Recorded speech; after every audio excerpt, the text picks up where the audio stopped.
Newsroom, your live and local news update on News 6.1 and AM 1180 KERN. The high, but wait for it.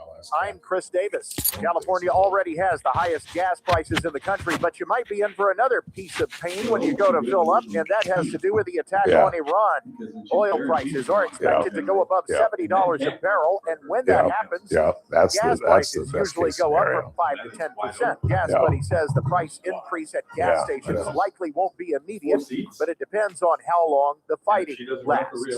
Right now, the average price for a gallon of regular in California is $4.58. Says did you see Raji all out least front? expensive in the state is $3.53. $3.53. Did you really? You talk to her? In this area, the least expensive is in. Oh, you mentioned on your show? On Ming Avenue is selling a player. It's Dude, she's. $429. I told you last on a flight she was in D.C. meeting with Congress members. Near the wonderful industrial park area. That was because like semi-trucks ridiculous money near the intersection on Fanucci Way, like changing election money.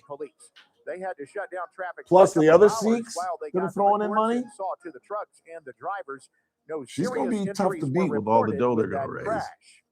And speaking of semi-trucks, you may remember when President Trump asked Congress last week to pass a law named for a young lady from Bakersfield who was seriously and permanently hurt in a crash with a semi-truck. Yeah, but the other districts, Fresno, Kings.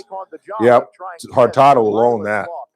The law is named for Delilah Coleman. That law would make it illegal for someone who is here illegally to get a commercial driver's license. I'm Chris Davis in the KERN newsroom with news every half hour and when it breaks on FM 96.1 and AM 1180 KERN. What do you think this is, the army where you shoot them a mile away? You got to get up close like this. Bing! You blow their brains all over your nice side release. It's the Ralph Bailey Show on News Talk 96.1 and AM 1180 KERN. Now make sure you leave the house when you make the call. You understand me? You hear me? Call from an outside line. I mean it. Call in or text to 661-842-KERN. That's 661-842-5376. Listen live at KERNradio.com. Now, the host you've been waiting all day for. Live from the KERN studio, here's Ralph Bailey. Hi, everybody. And a very pleasant good afternoon to you, wherever you may be, however you may be listening, or however you may be viewing. For those subscribing on YouTube, it's the Ralph Bailey Show. On a Monday, News Talk 96.1 and AM 1180 KERN. We're streaming live at KERNradio.com as we enter into the merry, merry month of March. The very month of our Honor Flight golf tournament coming up on Monday, March the 23rd, just a couple of weeks from now. If you haven't signed up, go to honorflightopen.org. It's a fun event. For the first time in our 4-year history, I'll be actually playing in the tournament. We're going to be auctioning off the rest of our foursome. JR and I, Mr. Flores and I will be playing together. We're going to auction off the other twosome, either individually or as a pair. We'll give you more instructions on that. Chris Burdick is producing the show on the second day of March. It's a busy, busy show. We'll get into Manpreet Kaur's state Senate bid. Plus, Daniel Petrie will join us at the bottom of the hour to explain how the weekend's event will impact oil prices, gold, et cetera, et cetera. It's a Monday, so Kathy Abernathy will be here at 4 o'clock. The Texas Senate primary is tomorrow. It is going to be a fascinating watch between the Attorney General, who has been impeached, cheated on his wife, and yet is leading the race over the incumbent Republican John Cornyn, and Wesley Hunt, the African-American military helicopter pilot, whose sister is in the military, his brother's in the military, his father was in the military, his grandfather was in the military, and he's just 8 points out of a possible runoff because nobody's going to get a majority in that Senate race on the Republican side. Ken Paxton, the aforementioned cheating, lying attorney general, who was atop of the leaderboard, he's only got 32% support, with Cornyn at 29 and Wesley Hunt at 21. So there's going to be a primary. I mean, there's going to be a runoff on the Republican side. And of course, on the Democratic side, we're pulling for Jasmine Crockett to be the nominee. But you know, I have predicted since that whole Stephen Colbert nonsense that gave prominence to James Tellerico, where he raised $2.5 million in a day when Colbert wouldn't listen to CBS. CBS didn't tell him not to run the James Tellerico interview. They were concerned about equal time provisions. They simply said, bring on Jasmine Crockett. Well, again, as I've talked about, Colbert's leaving in May. He wants to spit in the eye of the Columbia Broadcasting System. So he took it to YouTube. It got 6 million hits. And then Tellerico earned $2.5 million. And I told you that day that despite the fact that Tellerico was trailing Jasmine Crockett, the cartoon character, by some 7 points, Tellerico's going to win, much to my chagrin and much to your chagrin if you want to see Texas stay a red state. They've only elected 6 Democrats in the history of the Lone Star State, starting with Ralph Yarborough in 1964. And there were a couple of others, and the last one being Lloyd Benson in 1988. He was a vice presidential candidate with Michael Dukakis in 1988. How do I know that? You guys know how I know that. I covered the 1988 Democratic National Convention in Atlanta. But of course, we begin with the weekend's events, and you might be surprised. I'm going to play this a little differently. I am going to remain cautiously optimistic, but not try to make any predictions, not try to speculate as I am wont to do. I'm just going to try to stay cautiously optimistic and see what happens, because none of us, including the President of the United States, knows where this thing is going. One observation, I will make several observations. One observation is, this may sound wacky, but there's no America. There's no America. At least not the America that I grew up in. There are 2 Americas now. There is a Democratic America and there is a Republican America. And now I believe that. Now this weekend convinced me of that, because CNN and MSN Now and all of their correspondents are absolutely trashing Operation Epic Fury. Just in some in subtle ways, some in just flat out, this is unconstitutional, this a violation of the War Powers Act, which no president, by the way, has adhered to since it was enacted in 1973. Not Nixon, you don't count Jimmy Carter, not Reagan, not Biden, not Barack Obama, not George Herbert Walker Bush, not George Walker Bush. In fact, Richard Nixon, when it was enacted in 1973, tried to veto it. But the Democrats are running it down, and Fox is calling it a celebration. There are now 2 Americas. Even in journalism, there are 2 Americas. And it just seems to me that in the 20th century, Americans rallied around the commander-in-chief at times like this. And just to further my point that there are 2 Americas, CNN had a poll that indicates that 60% of the people are against this. 69% don't think the president knows what he's doing, handling it well. And yet Reuters, a very credible news organization, held their own poll, and that number is not even a majority that believe that this is being mishandled and don't agree with it. Only 43%, which is a large percentage, don't get me wrong, and only 27% supported in the Reuters poll. But the big number is 30% are honest and simply are saying, I have no idea. That's above my pay grade. And I think that's where a lot of Americans are right now. I think the first thing I did was follow my father's advice and put on my Stinson legal pad pros and cons. And so I'll just try to present those for you, because again, I'm trying to stay out of this in terms of my typical speculation, because I just think it's irresponsible to do that when men and women's lives are at stake. And the future of this country and the future of the Middle East and the future of so many different countries are at stake. Who am I to try to say I know something about international affairs and I can tell you what's right or wrong? It would be ridiculous for me to try to assert that. So what I'm only going to try to do today is try to represent what I know, what are facts, and allow you all to figure it out. I'm assuming as a conservative audience, although I don't think we're a conservative audience anymore. We get more text messages from liberal Democrats than we do conservatives, but that's the nature of it. We might have 12 Democrats that listen, and those 12 are eager to tell me how stupid I am. But I'll start with the cons. And the cons is the CNN poll. Whether you believe Reuters or CNN, CNN's poll is devastating. It truly is.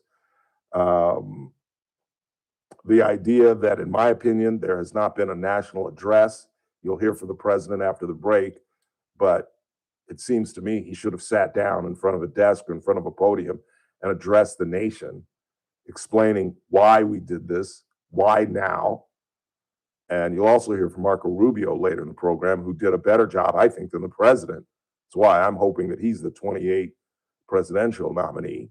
Did a much better job than the president explaining exactly why we did this and broke down just how incredibly dangerous the Iranian regime not is, but always has been.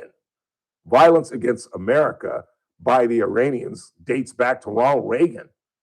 Remember the Marine encampment that blew up, that 300 lives were lost, 300 Marines, and there was no retribution, as they say in my neighborhood, no payback.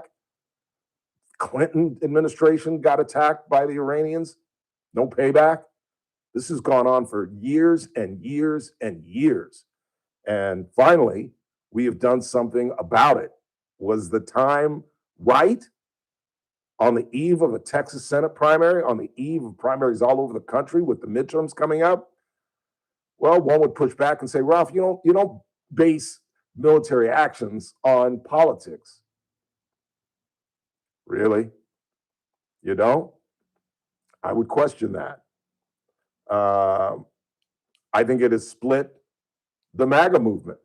I'm sure over the weekend you've heard, and I'm not sure where these people stand, but, Marguerite Taylor Greene put out a thing on Instagram, absolutely destroying this operation. Tucker Carlson, two zany people, if you ask me, but they're very vocal and they have a lot of followers and they are dead set against this thing.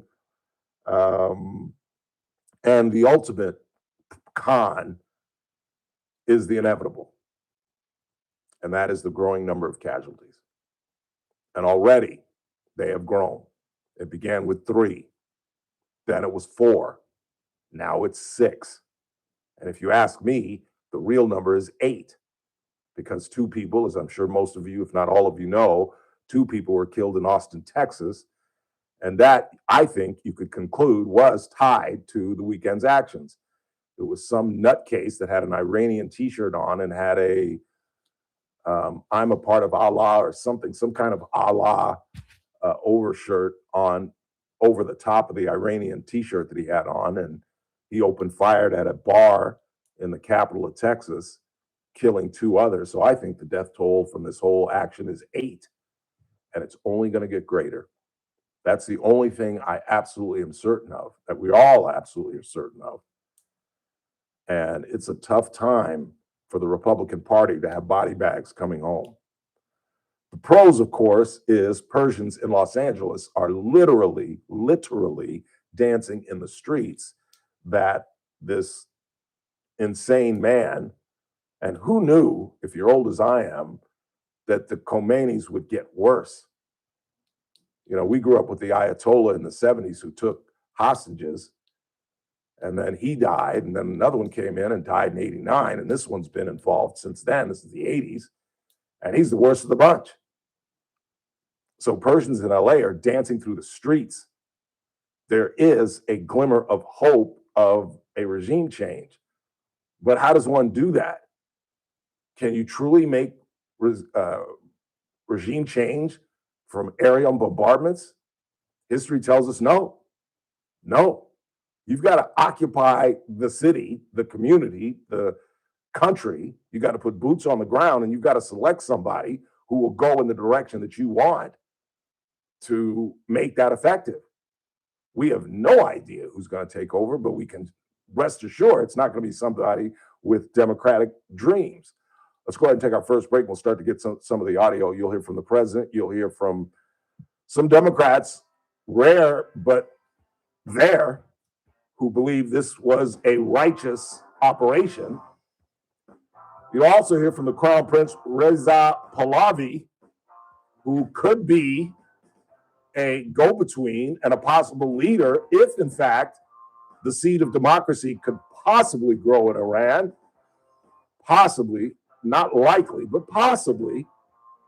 You'll hear from the president. You'll hear from our Secretary of State, Rubio. And Kathy Abernathy and I will talk about it as well in the 4 o'clock hour. And Daniel Petrie in just a couple of minutes to give us the financial ramifications. In the meantime, you're listening to The Ralph Bailey Show on Newstalk 96.1 and AM 1180 KERN. We stream live at kernradio.com. News Talk. Big Mike. What will we be talking about on Tuesday's Armstrong and Getty Show? Hard to say. We are a country at war and things are moving and changing very fast, but we will have the latest. One of the big stories we'll surely revisit is AI and the giant data centers being built here, there, and everywhere. The enormous amount of electricity they consume. What to do about that in the news of the day. Next Armstrong and Getty Show. Weekdays noon to 2 on News Talk 96.1 and AM 1180 KERN. Talk to my dear friend Mike Area, as I want to do over the weekend, who is owner-operator of Big Mike's Rage and Barbecue, and already he's getting responses from his advertising on our radio station. You know, for over 25 years now, Mike, a Garces boy who played about 3 or 4 years in the National Football League. He played for Bill Parcells, but he's used that knowledge and discipline and hard work to create one of the greatest catering businesses in Kern County. Doesn't matter what your situation is, whether graduation, which is coming up, a party, a corporate luncheon, whatever it is, Mike's food is fantastic. He's been working on word of mouth and being very successful. He comes with his crew, his rig. They do the cooking, they do the serving, they do the cleaning. You do absolutely nothing. Call him today at 393-5507. That's 393-5507. Big Mike's Rage and Barbecue. And yes, they're still raging hot. Are the rising waters of expenses and debt threatening to drown you? Many people try to stay afloat by borrowing more money or using debt settlement programs, but those can take years. If you're trapped under credit card debt, medical bills, payday loans, or buy now, pay later plans, Chapter 7 bankruptcy could free you much sooner, in about 4 months and for a fraction of the cost. Stop the harassing calls and letters, rebuild your credit quickly, and clear the way for a fresh start. At Clean Slate BK Group, consumer Chapter 7 bankruptcies are all we do. We can help you erase credit card debt, medical bills, personal loans, even past due utility bills. Find out if you qualify at no cost and with no obligation. Go to csbk.com. This is an attorney advertisement. Your results may vary, and prior results do not guarantee a similar outcome. Clean Slate BK Group PC, located at 7 Penn Plaza, Suite 601, New York, New York 10001, is responsible for the content of this ad. For more information, visit csbk.com. That's csbk.com. Your clean slate starts here. I remember brushing my hair and looking down and thinking, oh my gosh, do I have any hair left? I used to look at women with thick, beautiful hair and think, why doesn't my hair look like that? My thinning hair is making me feel so old. If you want thick, healthy, gorgeous hair, then you need Hair Volume from New Nordic. With clinically proven ingredients like apple extract, biotin, and millet, Hair Volume nourishes your hair follicles to promote thicker, healthier looking hair.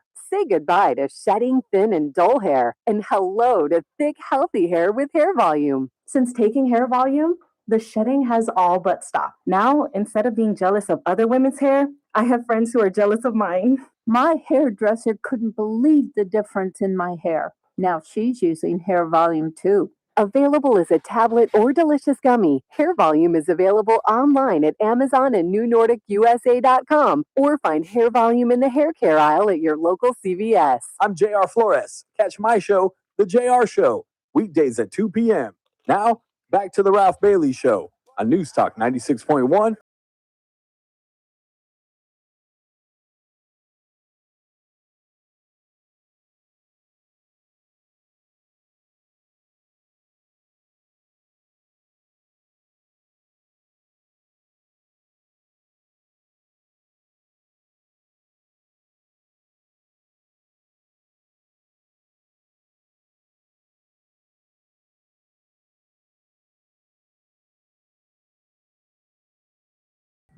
We got some audio to play. Let's obviously begin with the President of the United States. Here was the President. He never has addressed the nation yet.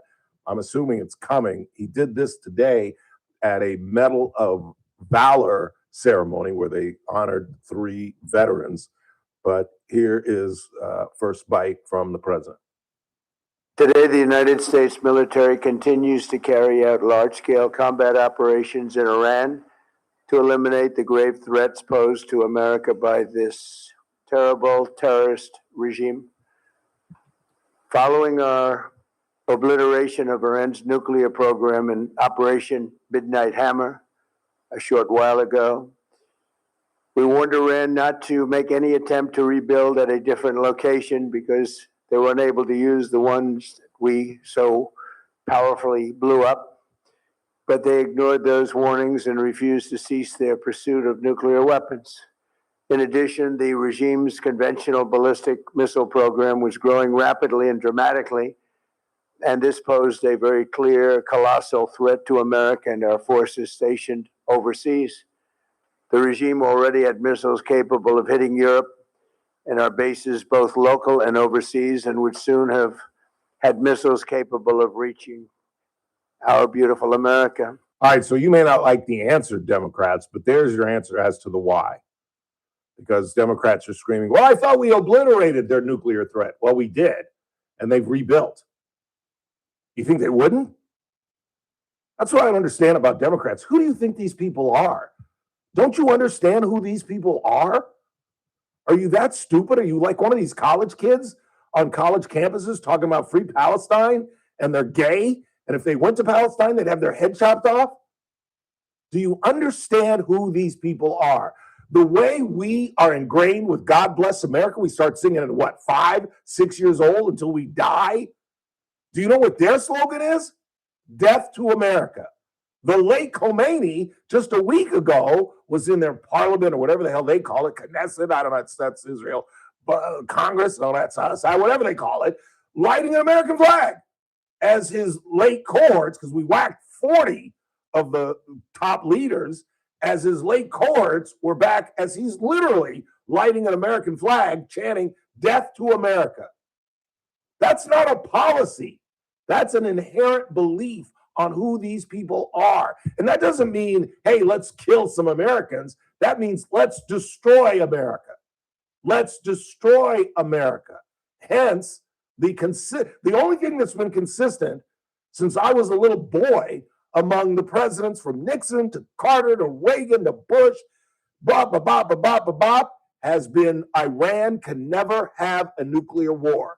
Because no matter what party you're from, if you're smart enough to be the president of the United States, you're smart enough to know that if these people ever had the opportunity to blow us off the planet, they would take it.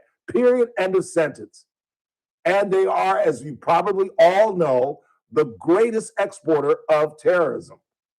And I could go through the list. I have it written here, but I don't have that much time, on how many times we've been attacked by these people or by agents of these people since the 1980s. And I only go back to the 1980s because that's when I was in college.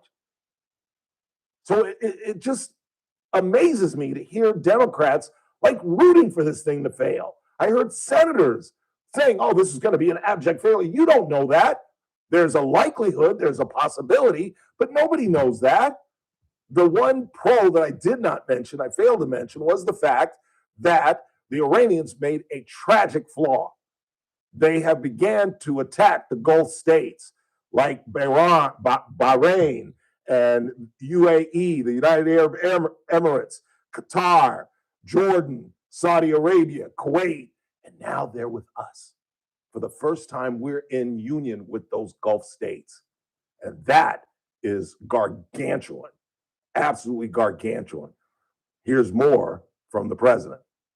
This was our last best chance to strike what we're doing right now and eliminate the intolerable threats posed by this sick and sinister regime. And they are indeed sick and sinister.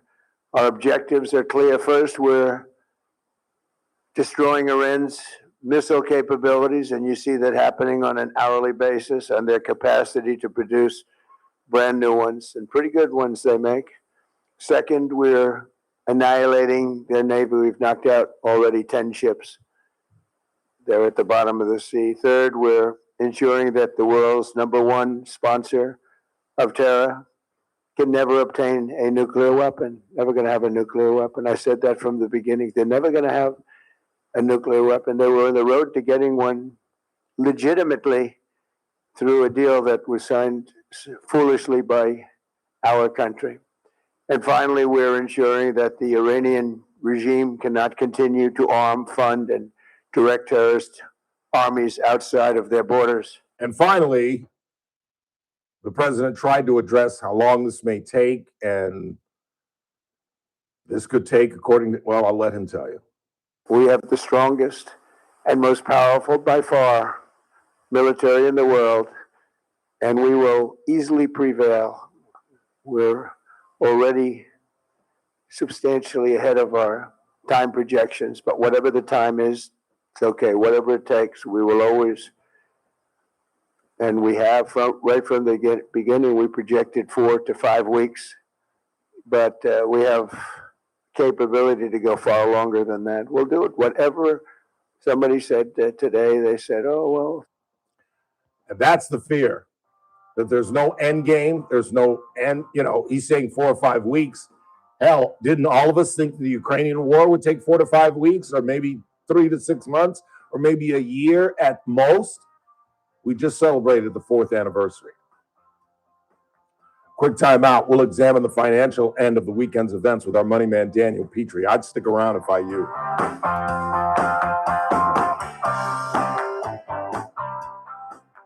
News Talk 96.1 and AM 1180 KERN.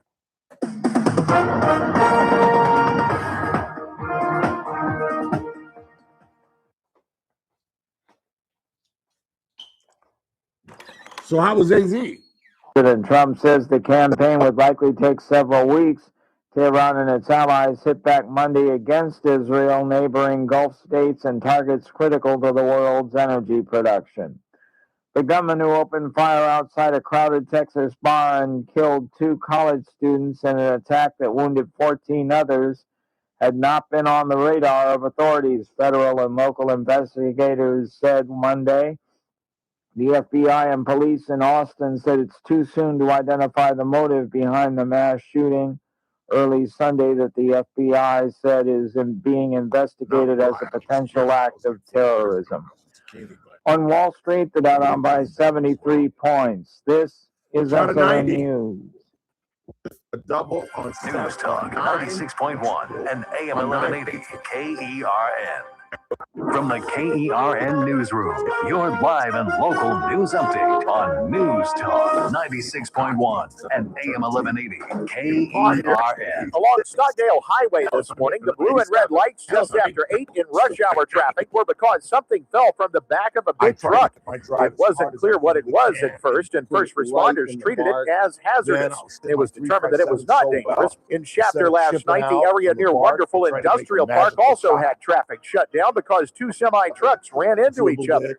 Though no serious injuries were reported, the road was closed a couple of hours. Oil prices and in turn gas prices could possibly go up because of the conflict in Iran, say oil experts, including gas buddies. That effect would not be immediate and depends on how long the fighting lasts. I'm Chris Davis in the KERN Newsroom with news every half hour and when it breaks on FM 96.1 and AM 1180 KERN. If you owe back taxes, listen carefully to rule number 1. Never go up against the IRS alone. They're cracking down, freezing bank accounts, garnishing paychecks, canceling passports. Even your home or business could be at risk. But here's what they don't tell you. The IRS has powerful tax relief programs that could save you thousands if you qualify. That's why smart people call Optima Tax Relief, America's #1 tax resolution firm. Nobody knows these programs like the experts at Optima. Their team of tax attorneys and licensed professionals have resolved over $2 billion in tax debt for people just like you. The IRS is not stopping, so don't wait and don't take them on alone. For tax help you need, for tax help you can trust, call Optima today for a free consultation. Call 800-780-3599. 800-780-3599. 800-780-3599. Optima Tax Relief. Some restrictions apply. For complete details, please visit OptimaTaxRelief.com. The JR Show, weekdays at 2 p.m. Are you serious right now? You certainly don't go by first lady. You choose first partner. And you're going to talk to us about protecting women? You want to talk about protecting women? Let's start with our girls right here in the state of California and protecting them in sports. You want us to ask questions about women and protecting women? How about that question? Weekdays at 2 p.m. News Talk 96.1 and AM 1180 KERN. The Armstrong and Getty Show, weekdays noon to 2 on News Talk 96.1 and AM 1180 KERN. Now, back to the Ralph Bailey Show. It's a Monday, and Daniel Petrie from S Maker and Petrie Wealth Advisors normally joins us, I'm sure most of you know, on Thursdays at 4:30. Be sure to tune in. But I thought it was important to examine the financial aspect of the weekend's events and epic fury. So joining us on a Monday is our money man, Daniel Petrie. How are you, sir? I'm doing well, Ralph. How are you? Good. Still haven't heard anything from my bank, but I'm patient. I'm patient. Yeah, I expected. It'll probably be either today or tomorrow. No news is good news, I guess, in that regard. No news is bad news. The good news would be when they contact me and say, your money is back in your account. Call early and say, I can't be done. Or, yeah, true that. The fact that it's pending still, I guess, is a good sign, I guess. Yeah, well, you would know better than I. Yeah, well, they said 3 to 5 days, and it was Wednesday, so that'd be either today or by Wednesday. But I'll be all right. So, $71 a barrel. And only gonna climb, I would assume, correct? Yes, although I think some of that depends on how long the Strait of Hormuz is. I don't know if it's effectively blocked by Iran because it's not like they're basically, ships are avoiding it because they don't want trouble. Absolutely, and companies aren't insuring the ships. Yeah. If they get damaged, you're on your own as a company. It does make sense. I was unaware that I think it's Saudi Arabia had built a new pipeline that helps alleviate some, but it's only a fraction of the oil that goes through the strait. But, the only good news with that is that 55% of China's oil comes from them, so at least they're in bad shape. I do think if in the end this weakens China. Not necessarily just the oil thing, but Iran, hopefully, if Iran can become what they were in the 60s or 70s, then it would be great for the people and bad for the despots of the world. Absolutely. I think one of the most obvious signs of that is the fact that we haven't heard a word from either Putin or Xi about this. Normally, you would hear them screaming, hey, this country talks about invasions and all this nonsense, and here, look at what they're doing. No. They've been very quiet. Yes. Yeah. I would think it would be like, well, look what you're doing. Then how can you get mad at us about Ukraine? But no. And I think it strengthens our resolve in Taiwan. Yes. Because now Xi's got to say, damn, if this crazy man would do this, he would definitely run my blockade if I tried to sequester Taiwan. Yeah, and he gave him plenty of chances. Yes, he did. Like, the talks didn't go through. Okay, well, we're going to extend the talks. 3 times. Yeah. 3 times they gave him an opportunity to come to and they laughed. Yeah. They laughed. And like I said earlier, go ahead. I'm sorry. No, go ahead. Well, I was just going to say, and they still won't come to the table. Yeah. Even after things broke down and we did what we did, and they're still defiant. And like I said at the top of the show, the late Khomeini was seen just a couple of days ago before his death, lighting an American flag on fire as his late cohorts, because they also died. We killed 40 of them. Were screaming death to America. Yeah. And, that's why, the Persians in L.A., the Iranians in L.A. who came here, dancing in the streets. They could not be happier. Yes. Well, you look at pictures in the 60s and 70s, and it's a vibrant, prosperous nation, The Shah was, who would think you could ever say this, because he wasn't the greatest, but no, he was pretty damn good. He was good to us. He was loyal to us. And, if we have somebody else in the White House other than James Earl Carter, maybe that future would have been different. You know, I have seen that the son of the Shah is kind of vying to be the the Crown Prince. Yes, Yeah. I mentioned that at the top of the show that he could be. In fact, I've got some audio that I'm going to play of him after we speak with you, where he could be at least a liaison or an alternative for the people. Because I think one thing the president said that was right is that the regime change is going to be up to the people. Yes. Unless we put boots on the ground and occupy the country, which we cannot do. I don't think people realize Iran is larger than Texas. They're big. Which is pretty damn big.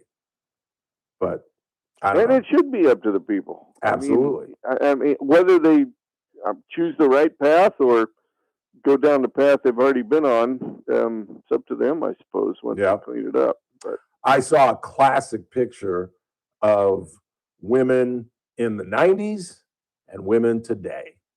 Where they're wearing clothes, they're not having to wear the hijab, and then you look at the picture of today, and they're all in the black and the white. They have to, huge difference, and that's just I have to use clothing because that's a visual, but it goes much farther than that because women are under the thumb of Khomeini or were and the RIGC, and I just concern myself with what's next and what's our exit strategy. Yes, I mean. Obviously, we don't want, or even Republicans don't want anything bogged down. If we can go in there, get regime change one way or another, and then let the people figure it out and decide which way is better for them. Yeah. It'd be great. But obviously, sometimes the power vacuum finds evil its way in there somehow. But if you don't want evil, then get in there and do something about it, I suppose. Yeah. Talking with Daniel Petrie, our money man, looking at the financial ramifications of Operation Epic Fury. The Dow did not take this well.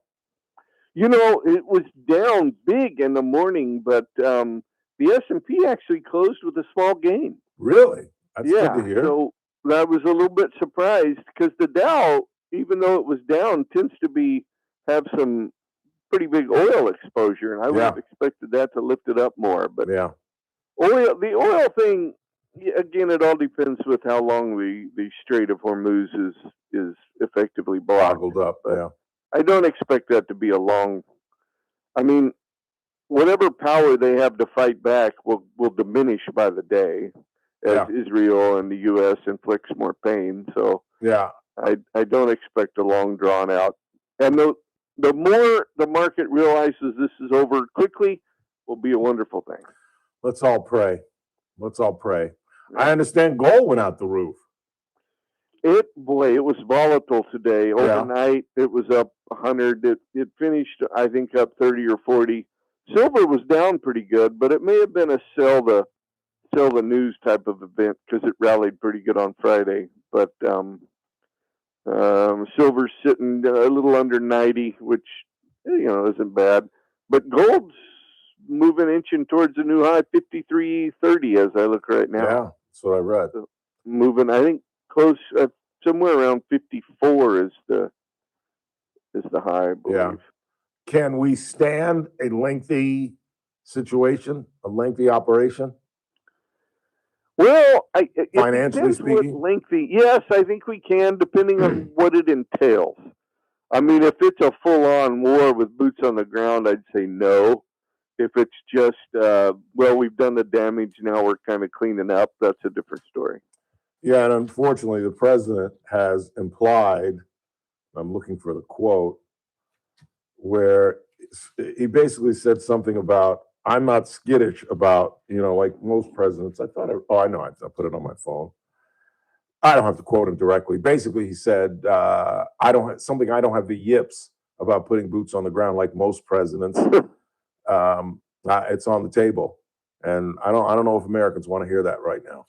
No, and based on Iran's actions, it seems to me like their goal, their thought process is if we can get oil up or make some of the other countries' pain maybe the president will give in, but Yeah. I think they're misreading that They're terribly. absolutely misreading that, as they did the beginning of this thing, thinking that we weren't going to pull the trigger. Well, and it might be the only thing they can do. I mean, Yeah. they may be so weakened that it's not as big of an ordeal as some of us were afraid of. Well, that's what all the experts are saying. That's what the president, we just played some audio of the president saying that this was our last best chance. They are as weakened as they've ever been since 1979, according to most experts. They're believing that we'll have air control within 24 hours. And once you command the air, you can do pretty much anything you want, really. Yeah. But still, the sad note is the death toll has already risen to 6. Yeah. And it's going to continue to rise. Yeah. There are two things that you know about war. One, men and women die. And two, not a damn thing you can do about it. Yeah, war is hell. War is hell. William Tecumseh Sherman. War is hell. That's why you don't go into it lightly. Yeah, yeah. Do you think you went into this lightly? Do you think this No, was a rash decision? You could argue, well, you need congressional approval. That's a bunch of crap. But I mean, since when would Congress agree to anything? Yeah, the War Powers Act is the most ridiculous, ignored piece of legislation in the history. Like I said at the top of the show, it was enacted in '73, and literally every president has violated it, including the Democrats' beloved Barack Obama in Libya, Bill Clinton. Every president since '73 has absolutely ignored it. Absolutely ignored it. In fact, in Yemen, Obama killed American citizens. Yeah. And Democrats' hair didn't catch on fire. You imagine if Trump did something like that? There'd be impeachment hearings. Again. Well, there will be anyway. Yeah, there will be. If they do get in power. Doesn't matter what he does. I'll leave you with this, because we'll get into this with Cathy. What about the political aspect of this? The timing. Midterm in Texas, or primary in Texas tomorrow. Primaries all over the month of March. And the midterm's just months away. Yeah, it's interesting, isn't it? The Democrats, of course, are spinning it. Well, he's just deflecting or trying to take attention away from whatever. Epstein, etc. Yeah. But yeah, it seems to me if it's successful and goes well, kind of like we don't really know what's happening in Venezuela, but that kind of went quickly and done and over, and if we move on, I definitely won't hurt them. I wouldn't think. Oh, if we can wrap this up in weeks, we will win the midterms. From your lips to God's ears, my doggone Skippy. But if it lingers, into the fall, we're gonna get obliterated. I hope we'll lose the House and the Senate and the presidency if this thing lingers for months and months and months. Because that means the body count is going to rise. Not just losing those that I fear; it's the degree of liberalness that will win out. I've always said this midterm is the most consequential of my lifetime, because these Trump deranged Democrats are going to flip everything that he's done. It's going to be a whole new world. Transgenderism, packing the court, making DC and Puerto Rico states, getting rid of the filibuster. Well, their screaming base wants them to fight, and that's how they'll fight. Yeah, everything. Trump could do something good, and they're going to change it just because Trump did it. Oh, yeah, if he cured cancer, they'd be mad that he took money out of the pharmaceutical company. Exactly. Well said, sir. Appreciate you coming on Monday. Appreciate your time. Always good to talk to you. Yeah, always good to be heard. Be well, Ralph. All right, you too. We'll talk to you Thursday. Daniel Petrie. Take a short time out. Come back. We've got some more audio. You'll hear from Marco Rubio. You'll hear from the aforementioned Shaw's son. Is it his son? Yeah, I guess that'd be his son. Reza Pahlavi. Get his thoughts. And as I mentioned Marco Rubio as well. We're coming back. Then Kathy Abernathy at the top of the hour. It's the Ralph Bailey Show on a consequential Monday, right here on News Talk 96.1 and AM 1180 KERN, where we stream live at kernradio.com.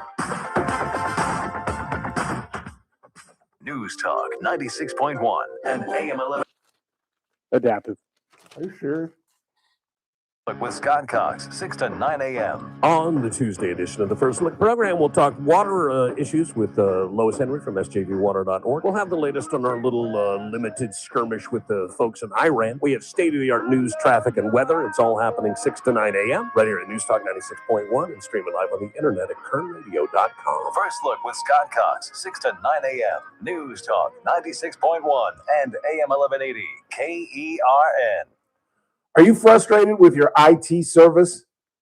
You need somebody that's efficient and expedient and incredibly knowledgeable about what they're doing, then you need to join American General Media, this radio station, and become a client of Adaptive Networks. Adaptive Networks is completely different than your normal IT company.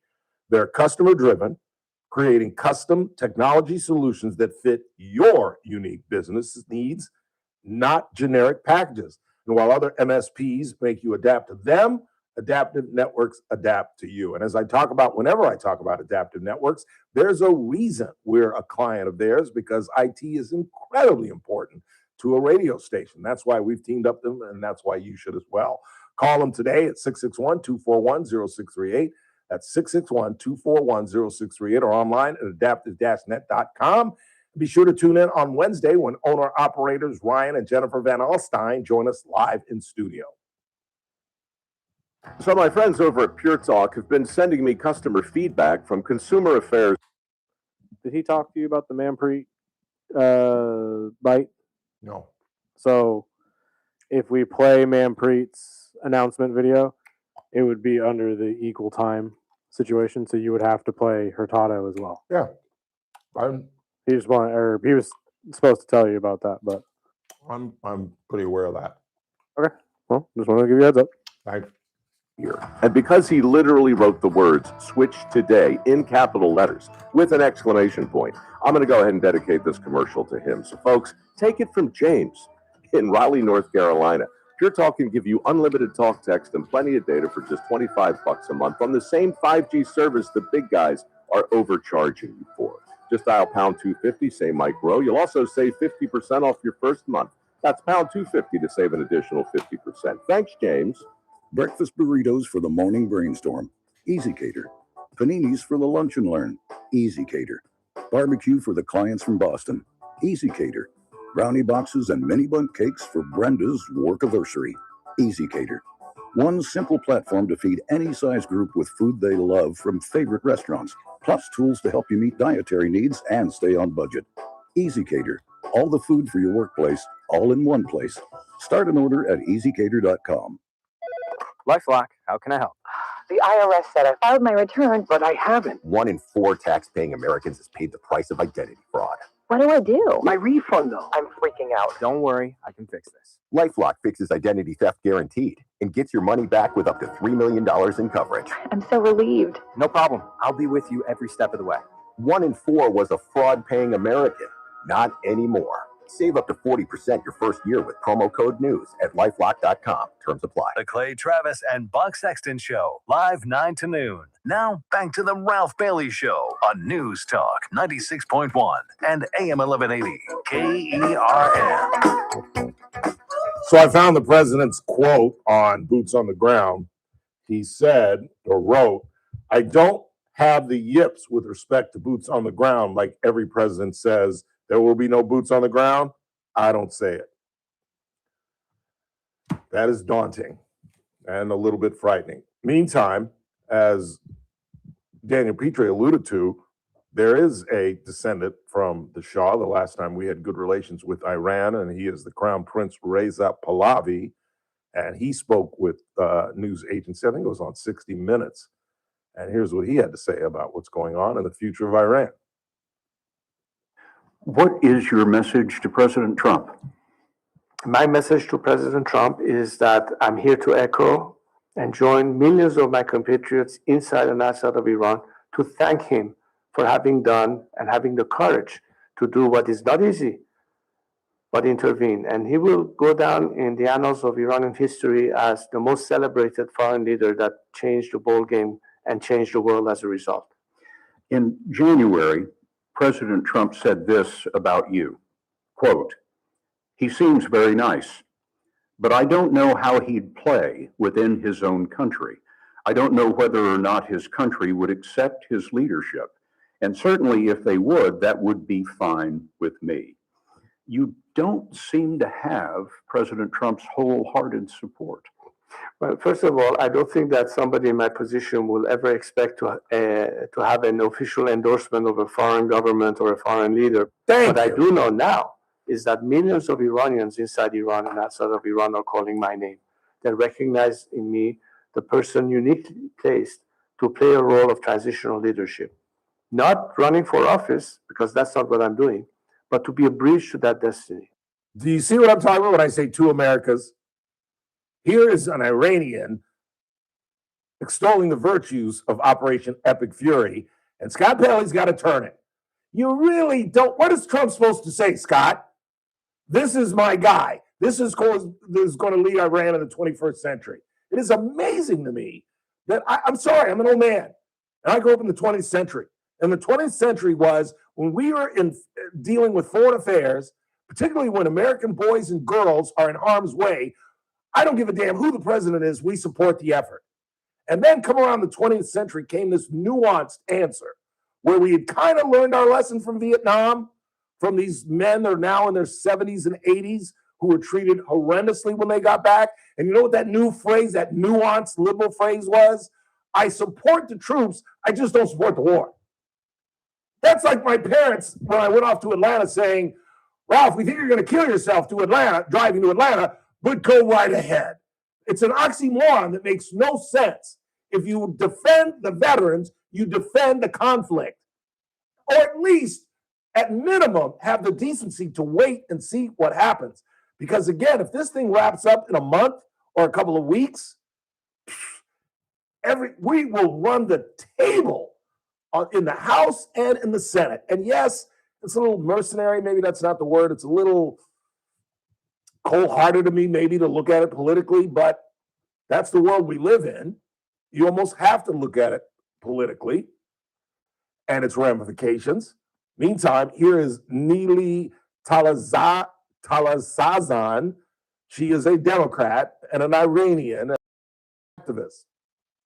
I think that it is imperative the Democratic Party wake up and get past their dislike of Donald Trump, the President Trump, and their feelings of international conflicts going on. This is about national security. This is about what is possible in the Middle East. This is about being a good neighbor, good partner to the Gulf states. Their aspirations are. This is about supporting the people of Venezuela. This is about dismembering our relationship with, or not dismembering, but resetting our relationship with China. Right now, 55% of the oil production that Iran produces goes to China despite sanctions. You want to support the people of Ukraine, you want to end that war, you have to, there is no getting around dismembering this Islamic Republic. It is non-negotiable. It is not a want to have, it is a have to have, and it's not just for the Iranian people. I think you have to trust the Iranian people. We know this government better than anyone else. When you dismember and decapitate this regime, you are going to see a change in the Middle East, in Venezuela, in China, in Ukraine. And I think, quite frankly, their ideology has really, it's caused a lot of problems for us worldwide. We need to take it seriously. And I think at this point, we have a tremendous opportunity. This will be like ending the Soviet Union, the Berlin Wall. This is a transformational moment for humankind, for security. And as an American, this is in our interest to complete it. So I am a Democrat. I have been a huge Democrat. I am incredibly disappointed with my party. I do not see myself in them in this moment. Beautiful. And I hope she's right. I don't know if she's going to be right, but I know she's right. I hope she's right. Meantime, for those of you screaming at your radio, well, what about the War Powers Act? Let me just read you something from Wikipedia. Since its enactment in 1973, nearly every U.S. president has been accused of violating or circumventing the War Powers Resolution by engaging in military actions without explicit prior congressional approval. Key presidents often cited include Bill Clinton, Barack Obama, Ronald Reagan, George H.W. Bush, and Donald Trump, who engaged in conflicts ranging from Yugoslavia and Libya to Panama and Somalia. A. Bill Clinton continued the bombing campaign in Kosovo in 1999 for over 2 months, despite the 60-day deadline imposed by the resolution. He was also criticized for deploying troops in Haiti and Bosnia without specific authorization. Barack Obama initiated military actions against Libya in 2011 without congressional approval. Did you hear that part? Without congressional approval. Continuing the mission beyond the 60-day limit that is written in the resolution. His administration also conducted extensive targeted drone attacks in Pakistan and Yemen, as I alluded to earlier, where civilians were killed. Ronald Reagan invaded Grenada and deployed troops to El Salvador, which was considered violations of this act. George H.W. Bush invaded Panama and Somalia. Remember when he went down there and got, oh Lord, what's the leader's name with the pock face, the drug dealer? It was a general, I can't remember his name now. Donald Trump is on this list. So don't give me crap about the War Powers Act. It's ridiculous. It should be rescinded. It should be amended somehow because it's absolutely, it's like a stop sign at the Indy 500. Really? It's ridiculous. But again, we've all just got to hold our breath, pray that this thing ends quickly because, as I said, the two facts that we know is in such conflicts, men and women die, and there's no stopping it. And the larger the body count gets, the more vocal the Democrats get, and the more anti-Trump and anti-epic fury this country will become. And as I said earlier, the only thing that I'm certain of is that if this thing lingers into months and we get to the fall and we're still involved in September, we will lose the House, we will lose the Republicans will lose the House, Republicans will lose the Senate, and either Josh Shapiro or J.B. Pritzker or, God forbid, Gavin Newsom will be inaugurated in January of 2029. And then our entire world starts all over again with a new Supreme Court, with new states, 54 senators, no filibuster. They'll do whatever the hell they want. We head into the 4 o'clock hour. We'll talk about this with Kathy Abernathy next.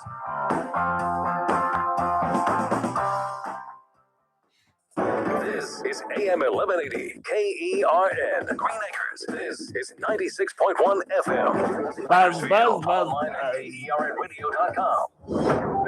News this hour from Town Hall. I'm Keith Peters in Washington. Israel's UN ambassador vows the strikes on Iran will continue for as long as it takes. Israeli ambassador to the UN, Danny Danon, says the attacks on Iran are part of the sacrifice for future generations. It's not easy. We all sacrifice, but it will continue as long as it takes to achieve the goal of the operation. He goes on to say, despite the sacrifice, we are determined.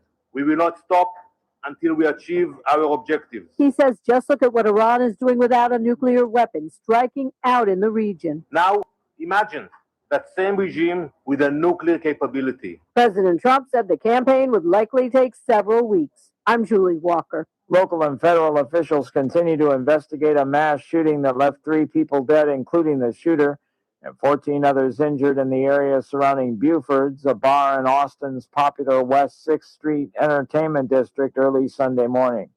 Alex Duran with the FBI in San Antonio says uncovering a motive is a major goal in this investigation, and he does not want to speculate. We're looking for connections that he possibly had, witnesses, as the chief had mentioned. We are pouring through thousands of hours of video. We have massive amounts of both digital and physical evidence. And this is a around-the-clock, 24-hour investigation at this point. And any declarations on what led to that motive would be premature. Officials have identified the shooting suspect as Diaga Diagne, a Senegalese native who became a naturalized U.S. citizen in 2013. On Wall Street, the Dow down by 73 points, the S&P 500 advanced 2. More on these stories at townhall.com. This is Dennis Prager for AmFed Coin and Bullion. There's something about the feel of a gold coin in your hand and the way the light reflects off its intricate details that has always captivated me. Nick Grovich, AmFed's owner, turned that same passion into his livelihood. Nick began collecting coins as a teen, and that interest grew into a nationally respected business offering only the finest quality coins at the most competitive prices. But the truth is that although Nick is a rare coin dealer, he doesn't believe in rare coins. Rare coins do not make sound investments, but they do make dealers a lot of money. See, that's part of what I respect about him. AmFed specializes in buying non-performing numismatic coins and turning them into gold or silver investments that provide liquidity and perform competitively against the market. Whether you're buying or selling, call 800-221-7694. That's 800-221-7694. AmericanFederal.com. From the KERN Newsroom, your live and local news update on News Talk 96.1 and AM 1180 KERN. The highest prices already, but wait for it. I'm Chris Davis. California already has the highest gas prices in the country, but you might be in for another piece of pain when you go to fill up, and that has to do with the attack on Iran. What is that? Oil prices are expected to go above $70 a barrel, and when that happens, gas prices usually go up from 5 to 10%. Gas Buddy says the price increase at gas stations likely won't be immediate, but it depends on how long the fighting lasts. Right now, the average price for a gallon of regular in California is $4.58, says Gas Buddy. The least expensive in the state is $3.53, and that's in Calusa. In this area, the least expensive is in Bakersfield, where a station on Ming Avenue is selling it for $3.83. It's $4.05 in Arvin and $4.29 in Cal City. If you happened to be in Shafter last night and saw the blue and red lights near the wonderful industrial park area, that was because two semi-trucks hit near the intersection on Fanucci Way and Lee Road, say police. They had to shut down traffic for a couple of hours while they got the reports and saw to the trucks and the drivers. No serious injuries were reported with that crash. And Keep it on what?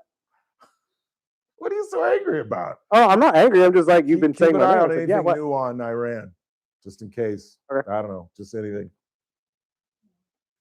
Congressman Vince Fong says he's ready to help take on the job of trying to get Delilah's law passed. The law is named for Delilah Coleman. That law would make it illegal for someone who is here illegally to get a commercial driver's license. I'm Chris Davis in the KERN Newsroom with news every half hour and when it breaks on FM 96.1 and AM 1180 KERN. What do you think? This is the Army where you shoot them a mile away? You got to get up close like this. Little bing, you blow their brains all over your nice Ivy League suit. It's the Ralph Bailey Show on News Talk 96.1 and AM 1180 KERN. Now make sure you leave the house when you make the call. You understand me? You hear me? Call from an outside line. I mean it.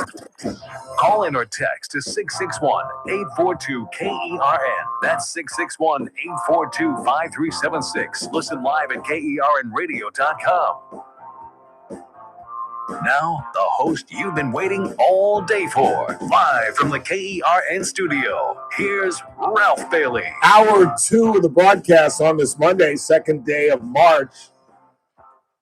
It's the Ralph Bailey Show on News Talk 96.1 and AM 1180 KERN, where we're streaming live at KERNradio.com. At the bottom of the hour, we'll delve into the Texas primary tomorrow. It's going to be interesting. No Republican is going to get a majority. So we'll find out who among Wesley Hunt, the incumbent John Cornyn, and the formerly impeached but acquitted Attorney General Ken Paxton, who will emerge as the two. Then the 5 o'clock hour, we'll talk about Manpreet Kaur's Senate bid and what that might mean for our city council. You'll hear from Manpreet, and to adhere with equal time, we'll certainly invite and have on Melissa Hurtado, and we'll get some audio of her announcing her bid to run again. And I've got some other miscellaneous news and notes. We'll probably reset the lead at 5:30. But it is a Monday. Get your motor running. Head out on the highway. Kathy's looking for adventure. Professor Kathy Abernathy. How are you, Professor? Well, I'm real good, Ralph. Spent Friday night in Taft. Yes, and you have a personal note that you'd like to pass along? Yes, I would. It was Taft Chamber of Commerce. And while I was there, Mr. Jameson told me about his mom, Anita Jameson, who is a huge fan. I love her. Oh, I've known Anita Jameson since my years at the other station. She listened to me when I was at Buckley Radio. Okay, well, she I've wanted. met Anita Jameson. She as a matter likes of to fact. listen to the show, and she likes to listen to it, especially on Mondays. Of course, especially on Mondays. But I want to show you this cute picture because of her. Jeet Singh comes on Mondays. No, I'm kidding. I'm kidding. Okay, get up a little closer. There you go. There you go. That's Anita in the wheelchair. Or is that a wheelchair or just a chair? Just a chair? And that's her grandbaby she's holding? Well, she's got 7, 8. Kathy, don't you look at it. Show the listeners, Kathy. You've seen the picture. Okay, so who is everybody? Describe who's in the picture. Well, those are all her grandchildren. Oh, those are the grandchildren. So it's a big group and it's a cute photo, and I just thought I'd share it and say a shout out to her. Hi, Anita. Thanks for listening. For over 20 years, you've been listening to this radio station. I support it. I love the support. That's right. No, that's real nice. That is nice. She's wonderful, nice, very nice woman. The other shout out I'll give is to Ralph Bailey. I was Yes. listening to you around 3:15. I always listen, but around 3:15 when you did your diatribe about what the heck's going on in this world. I thought you did a really good job. Thank you. I really think people have, things are serious. This is serious. And these people, since 2001, at least, besides 1940, what year did the Shah get thrown out? Jimmy Carter, so 79. 79. Yeah. My senior year. Interesting, wasn't it? They had the hostages, and then the day of Reagan swearing in. Released them. Released them. They didn't want to deal with Reagan. As soon as Reagan got inaugurated, they were like, go home. Right. Go home. And I think that's indicative of this President Trump. I think they take him seriously, and he takes his job seriously. And of course, Benjamin Netanyahu, I'm sorry, he is a smart, looking forward kind of a leader, and he had a plan. He took them out a while back. He went in with destroyed a lot of their capabilities, and then I just think the spy network Israel must have that they knew about this meeting and could get close enough to it.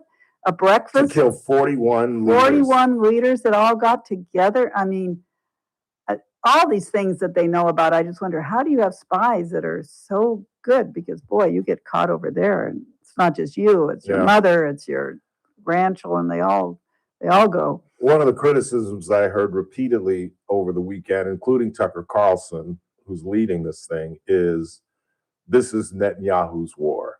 That Netanyahu has wanted this since the 90s. And there is some truth to that. Since the 90s, Benjamin Netanyahu has been warning presidents they're going to have nuclear weapons next Sunday. And he's been saying that literally since the 90s. Mm-hmm. But I think we've proven that regardless of that, they are a danger to this planet. And they have taken out so many. I mean, I should have gone down the list of attacks on American citizens since I was in high school, literally. And to be able to cut the head off this thing could be a good thing. My only problem is the body count and how America is going to take it when body bags start coming home. Well, I remember the embassy in Libya. There was a lot of Americans killed there, and what did he do about it? Nothing. President Clinton. The Marine barracks. Or Hillary. It was when Hillary said, "What difference does it make?" Yeah. that was her attitude Hillary. about what happened and why or whatever. At this point, what difference does it make? But that's why she's not president of the United States. That's right. Never has been. That was a key moment. Yeah. She and Kamala Harris have key moments where they've said things which will prevent them from ever being president. When there's no one else here, they still won't be president. Did you hear the Kamala bites from the weekend? Yeah. I would have run them, but she drops the F-bomb like twice. She did? This is like a whole new thing. This is a whole new thing in politics now for the Democratic Party, where they think dropping the F-bomb, it's Katie Porter's slogan. She has signs that she holds up with the spelling all there. It's disgusting that the level of discourse in the echelons, the highest echelons of media, which is the politicians who get access. It's not the movie stars. They give a script that we're suffering like this. Obviously, I'm an old man and maybe even guilty of some slight misogyny or bias, maybe not misogyny, but biased. But there is nothing more, what's the word I'm looking for? Unflattering than seeing a woman curse. To me, I'm sorry. Maybe that's just old school. Maybe, well, Ralphie, why can women curse and men can curse and women can't? I'm not saying they can't. I'm just saying, in my opinion, out of my eyes, when I see a woman with a filthy mouth, it's just like, it's just unattractive. It's unflattering. It's just. Well, it's. I never heard my mother curse in her life. Yeah, never heard my grandmother parents curse in her never life. did. My dad did once, but didn't use that word. No, my dad didn't curse either. Now that I think about it. Yeah, no, I know he probably hit a hammer on his finger or something, and I heard it. But no, it's cheap. It's lazy talk. Because when you look at some of the great writers in history, and whether it's Will Rogers, I mean, they come up with just the phrase that says it. Yes. And so that takes talent and skill, which these politicians don't have. If all they can do is give gutter talk that, some gang downtown on 2nd and T at 3 a.m. might be using, that's what they do when they get the national network in front of them. I think they believe it's a sign of strength when it's just vulgarity. Yeah. That's all it is. And honestly, younger people, because I stop them when they're around me, but they were using words like that. And I just say, never in this office, never around me. I never heard it from, I worked for Bill Thomas. I never heard it from my husband, Mark. Never those words, the F word. No. It's really a cheap, lazy thing to do. I agree. So yeah, interesting times. Friday night, all this started. Yeah. And we'll have to see. I don't know how, I don't think World War I, World War II, all these other efforts we've been involved in, that we expected solid results within a day or two, that we're supposed to feel comfortable. Are you not concerned, or let me ask this differently. Do you think the administration has explained why and explained effectively what the goal is, what the end game is? Well, I think that job should go to the Secretary of State. The president spoke, but when Marco Rubio, you heard him today. Oh, he's brilliant. He went through you couldn't feel more comfortable that there are people advising the president that know what they're talking about. And Rubio did it. He went through why we had to do it, that we knew that Israel was going in, and here was our chance to destroy, to stop them from getting out and destroying us. Now, they're out attacking their neighbors right now. But their neighbors, I hope, have woken up that you can never feel comfortable living near Iran. It's just not going to happen. So, do you want to hear him, Marco? Yeah. Your audience needs to hear. Did you break that into two? Let's play the first one. Secretary of State Marco Rubio. Why now? Well, there's two reasons why now. The first is it was abundantly clear that if Iran came under attack by anyone, the United States or Israel or anyone, they were going to respond against the United States. The orders had been delegated down to the field commanders. It was automatic, and in fact, it bared to be true, because in fact, within an hour of the initial attack on the leadership compound, the missile forces in the south and in the north, for that matter, had already been activated to launch. In fact, those had already been pre-positioned. The third is the assessment that was made that if we stood and waited for that attack to come first before we hit them, we would suffer much higher casualties. Yeah, and he goes on, I'll play this a little bit later, but he goes on to say, and had we ignored this, then the Democrats would have said, well, what are you, asleep at the wheel? So it's a no-win situation. And I think, I said I wasn't going to do this, speculate, but it's what I do. I think this was the best move.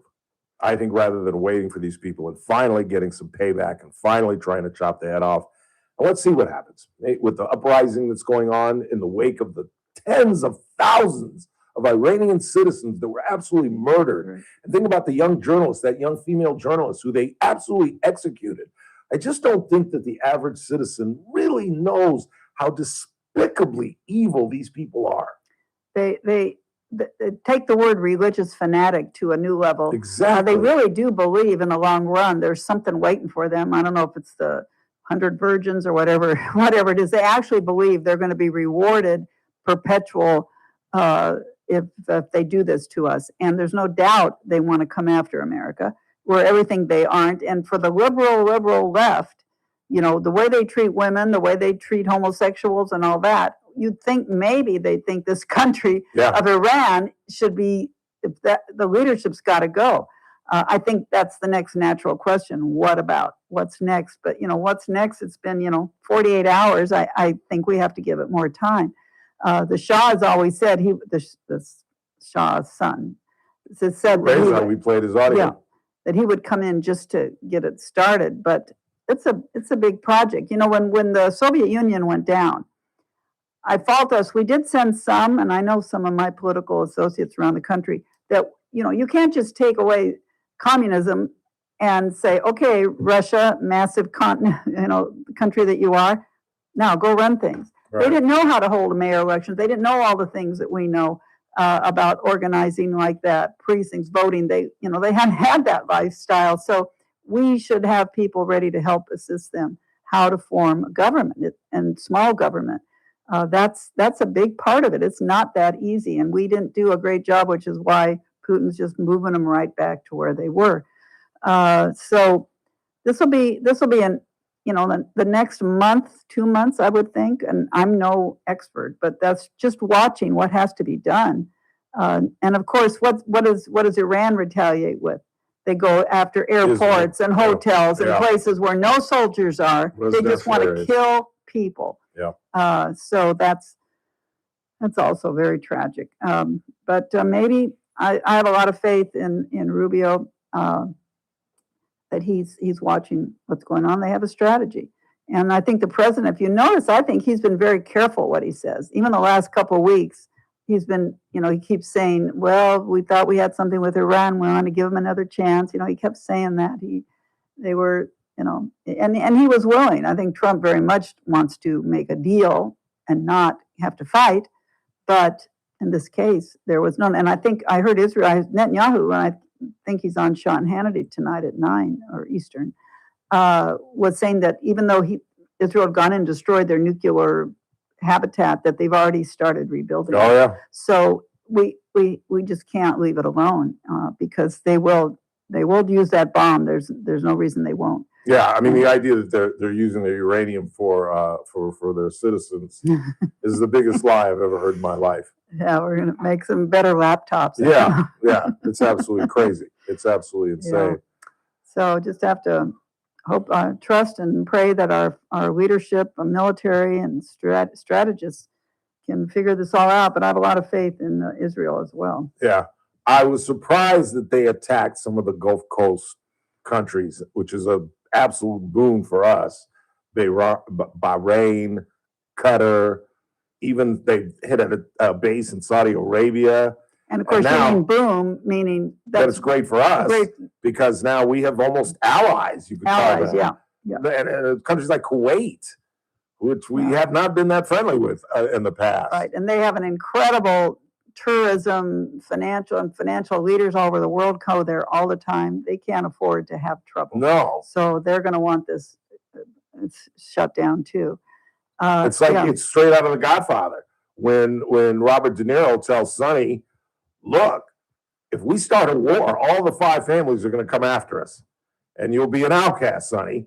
And it's the same thing. Now that you started this, all the 5 families are going to join us just to avoid a long and lengthy war. They'll join us just to put a cap on this thing because the last thing those countries, Bahrain, Qatar, Oman, Jordan, UAE, Saudi Arabia, the last thing you said, financially, they want to see this thing linger on. Oh, yeah. No, this has to, they are now engaged, I'm sure, Absolutely. whether it's providing any kind of support because they very much went after the tourism and business industries that fly in and out of there and live in those fancy places.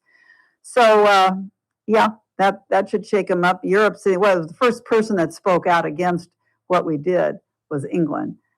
And, you know, because they're about 50% now Muslim. And so I guess that's the issue, but that's tragic too. They know this is wrong. And Iran is wrong in what they're doing. So, and I saw the prime minister this morning. He tried to walk it back a little bit. Yeah. A little bit, but you're right. Yeah. They, you know, you can't count on the English or the French. That's just what's happened to Europe. And that's one time we might want to go over what they have done economically to their countries, which is basically turn them into total social welfare. Yeah. They are broke. They can't get their people to work because they're not used to having to work. What are they down to 32 hours or 30 hours? I mean, they just cut them down. It's tragic. I hope some strong leadership can get in there too. But It's tough to take away when people are used to getting paid not to work. It's tough to change it. Kathy Abernathy is our guest, as she is every Monday at this time. Anything else that you want to move on? Because there are other things we can discuss, namely the worst kept secret in Kern County that Manpreet Kaur is running for Senate. Well, it surprised me a month ago when she first mentioned it, and then I thought, well, maybe she's waiting to get some support before, folks, there's a filing period about 30 days, which started February 3rd and ends March 3rd, tomorrow. Yeah. Although the incumbent, well, that's not a situation without an incumbent. So where people can file, but if they don't turn in the next paper, then they're not really running. And so it wasn't so sure the way she first came out. It was kind of tentative. But looks like now she's more serious. Now, this seat that she's going after, Senator Hurtado, and if you remember, Shepard ran against him, 4 years ago, and it's, quote, a Democrat seat, but nothing is like Valadeo's seat, which is much heavier. When it's over 40%, and Valadeo's is 42%. It's very heavy Democrat, but Hurtado's seat is 38% Democrat, and then remember, 53% are either Republican or no party preference. Right. So there's a potential in a seat like that for the Republican. Who is there a Republican? Well, in that seat running against Hurtado as a Republican is Guillermo Gonzalez. Oh, that's right. And so he's in that seat. So and explain who he is. Well, he's been working for Senator Valadeo in the district, but he's actually a restaurant owner, and he's just opened a new restaurant in Delano. Great folks, and so they've been at McFarland off ramp right before it, where the stockyards are and things. They've had a restaurant there for years. It's very popular. So he's running, and so the question will be if Hurtado and Manpreet Kaur both split the Democrats. Will the Republican vote make sure that Guillermo gives a cross against one of those two women? Yeah. I'm surprised that she's challenging a well-established incumbent. You've heard me say, I think on your segment, that I met with Melissa Hurtado. I had dinner with Melissa Hurtado with a group of people.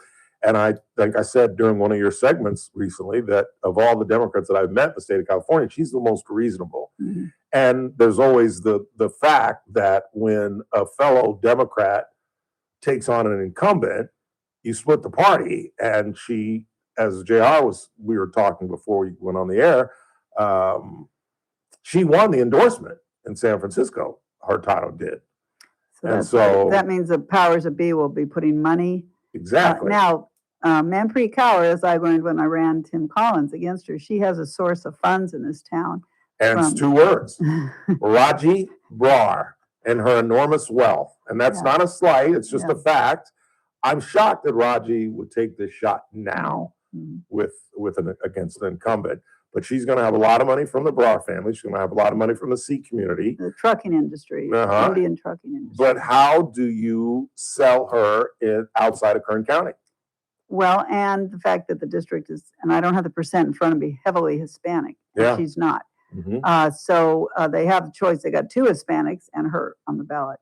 So I don't know what their strategy is, but I'm presuming there's some folks in Sacramento as well that are willing to put up some funds to make a change. I mean, they have so many Democrats in the Senate and the Assembly in Sacramento. They can play around in these races too, because they're not worried if they lose one or two.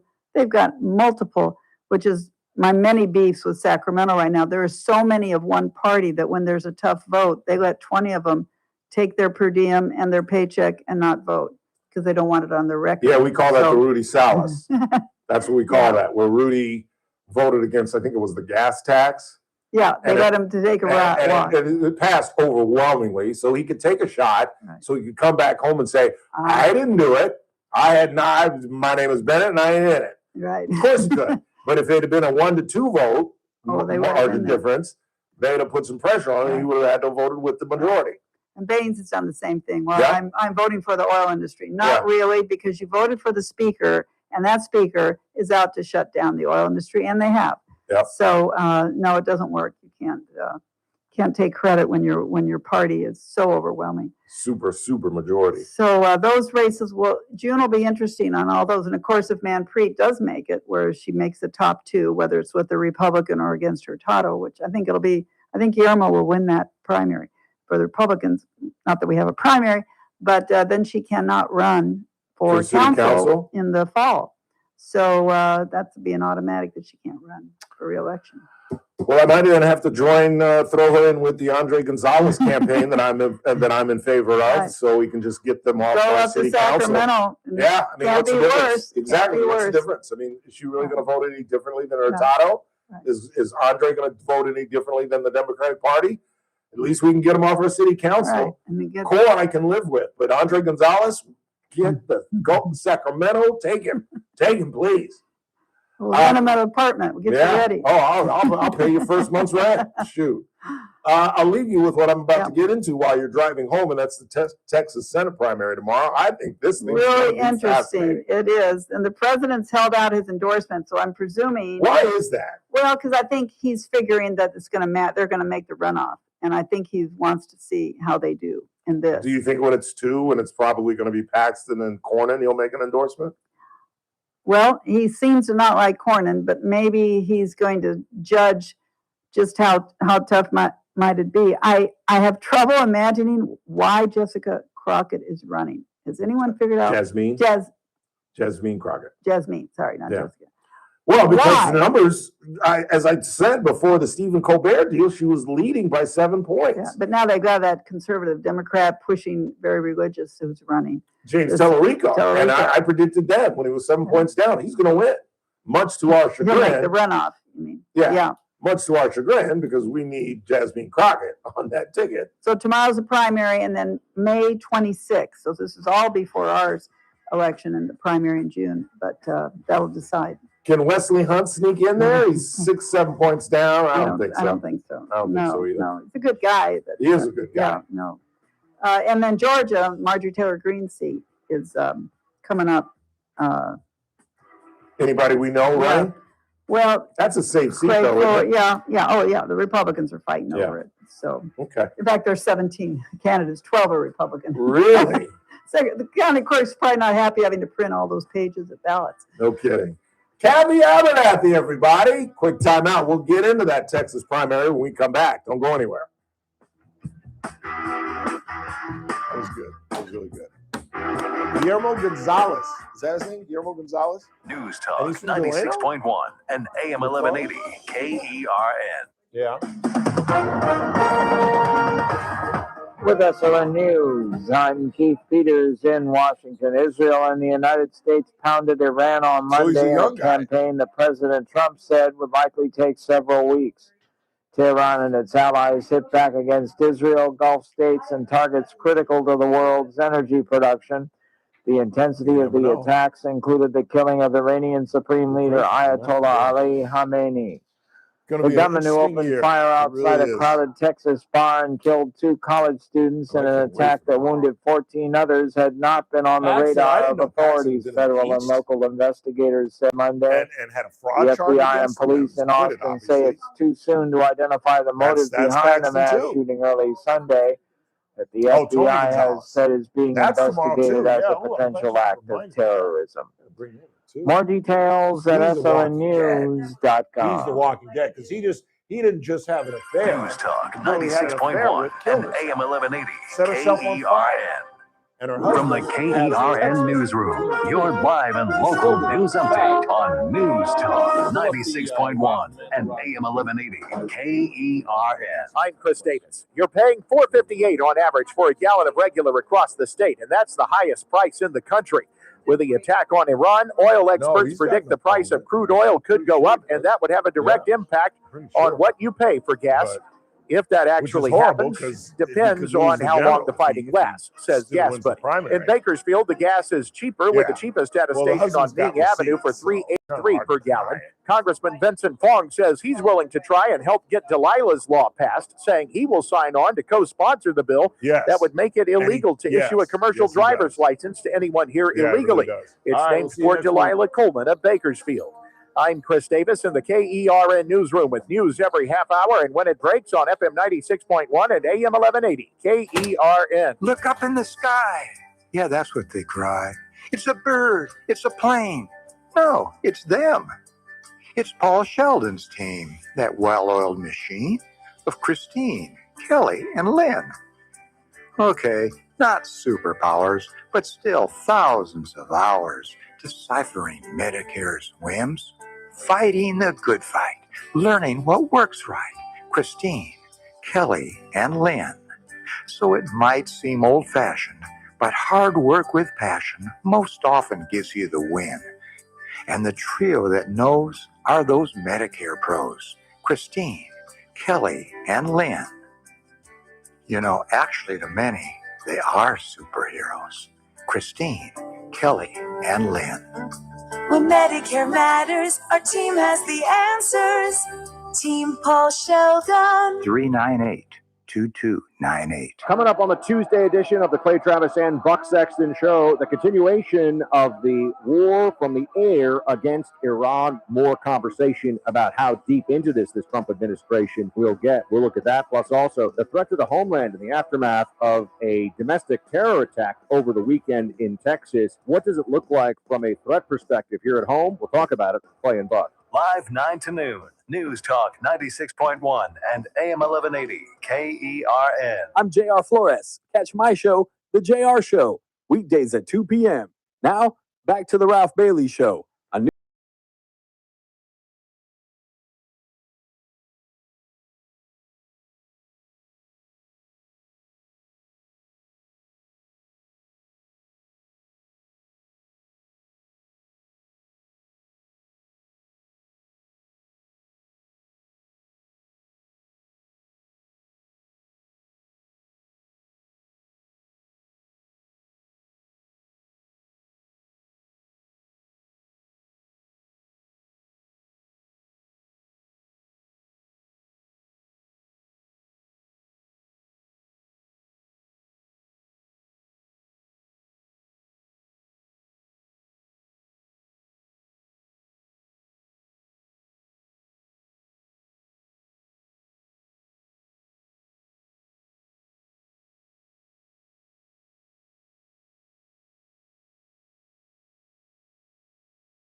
Eight 661-241-0638 or hit them online at adaptive-net.com. And as I said earlier, Jennifer and Ryan Van Alstyne, owner-operators, join us Wednesday. In the meantime, let's check the board. Anything?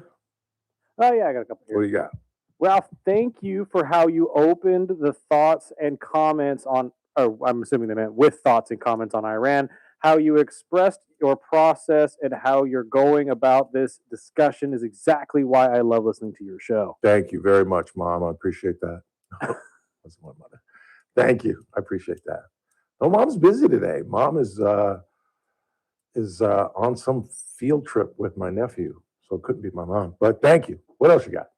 Ralph, this is going to have a devastating impact on the upcoming midterms, but not in the way you are expecting. Both the Muslims and Jews are coming together to celebrate this victory. Plus, now we have a long gun men in Audi. I think that's Saudi. In Saudi. Well, I mean, that's all. You're right on a certain level, but that's all based. I think the future of this operation and the future of the midterms depend quite. I really don't want to talk about this, but it's the fact. The key words are body count. Because if the body count starts to amass, what do you think the liberal press is going to do?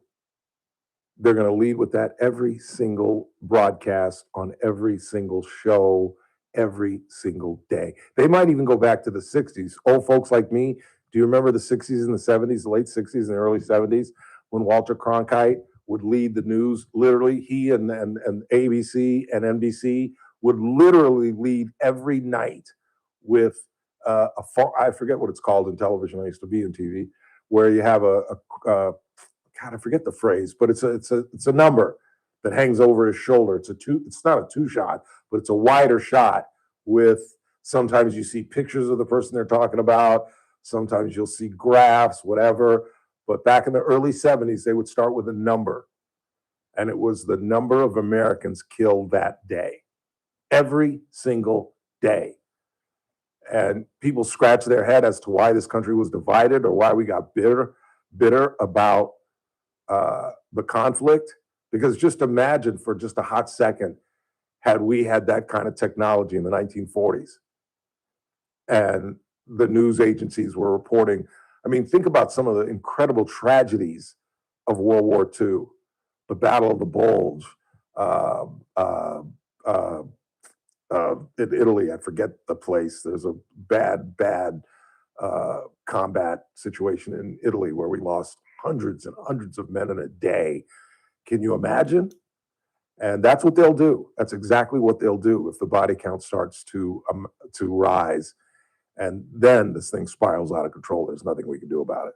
Even if it's successful, if a large number of Americans are killed, they will run with this. These no good Democrats will run with this throughout November and throughout the 28 campaign as well. What else?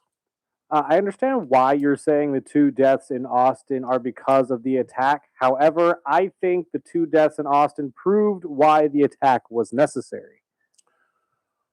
Well, I guess. I don't think this is going to be the lone wolf attack. I think you're going to see more of this. I hope I'm wrong. And I promised myself I wasn't going to do what I just did, and that's speculate, particularly on the gloom and doom side. But I don't know. I really don't. I wish I could tell you that I knew, but I don't know. Anything else? Yeah, I got a couple more here. Ralph, I just listened to your take on Iran. I've been following it since January on Twitter or X. Goldie Gamari, I believe, Gamari. Yeah, never heard of him. Is the one who has the information on this. She is on Twitter. Goldie was on the Sean Hannity show and the Piers Morgan show when she really stood out talking on Iran and the regime leadership.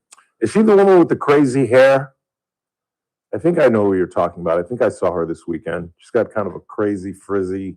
The same one that's in that bite that we just played, right? Of Neely or the Democrat. She's in that bite, but it's not Neely.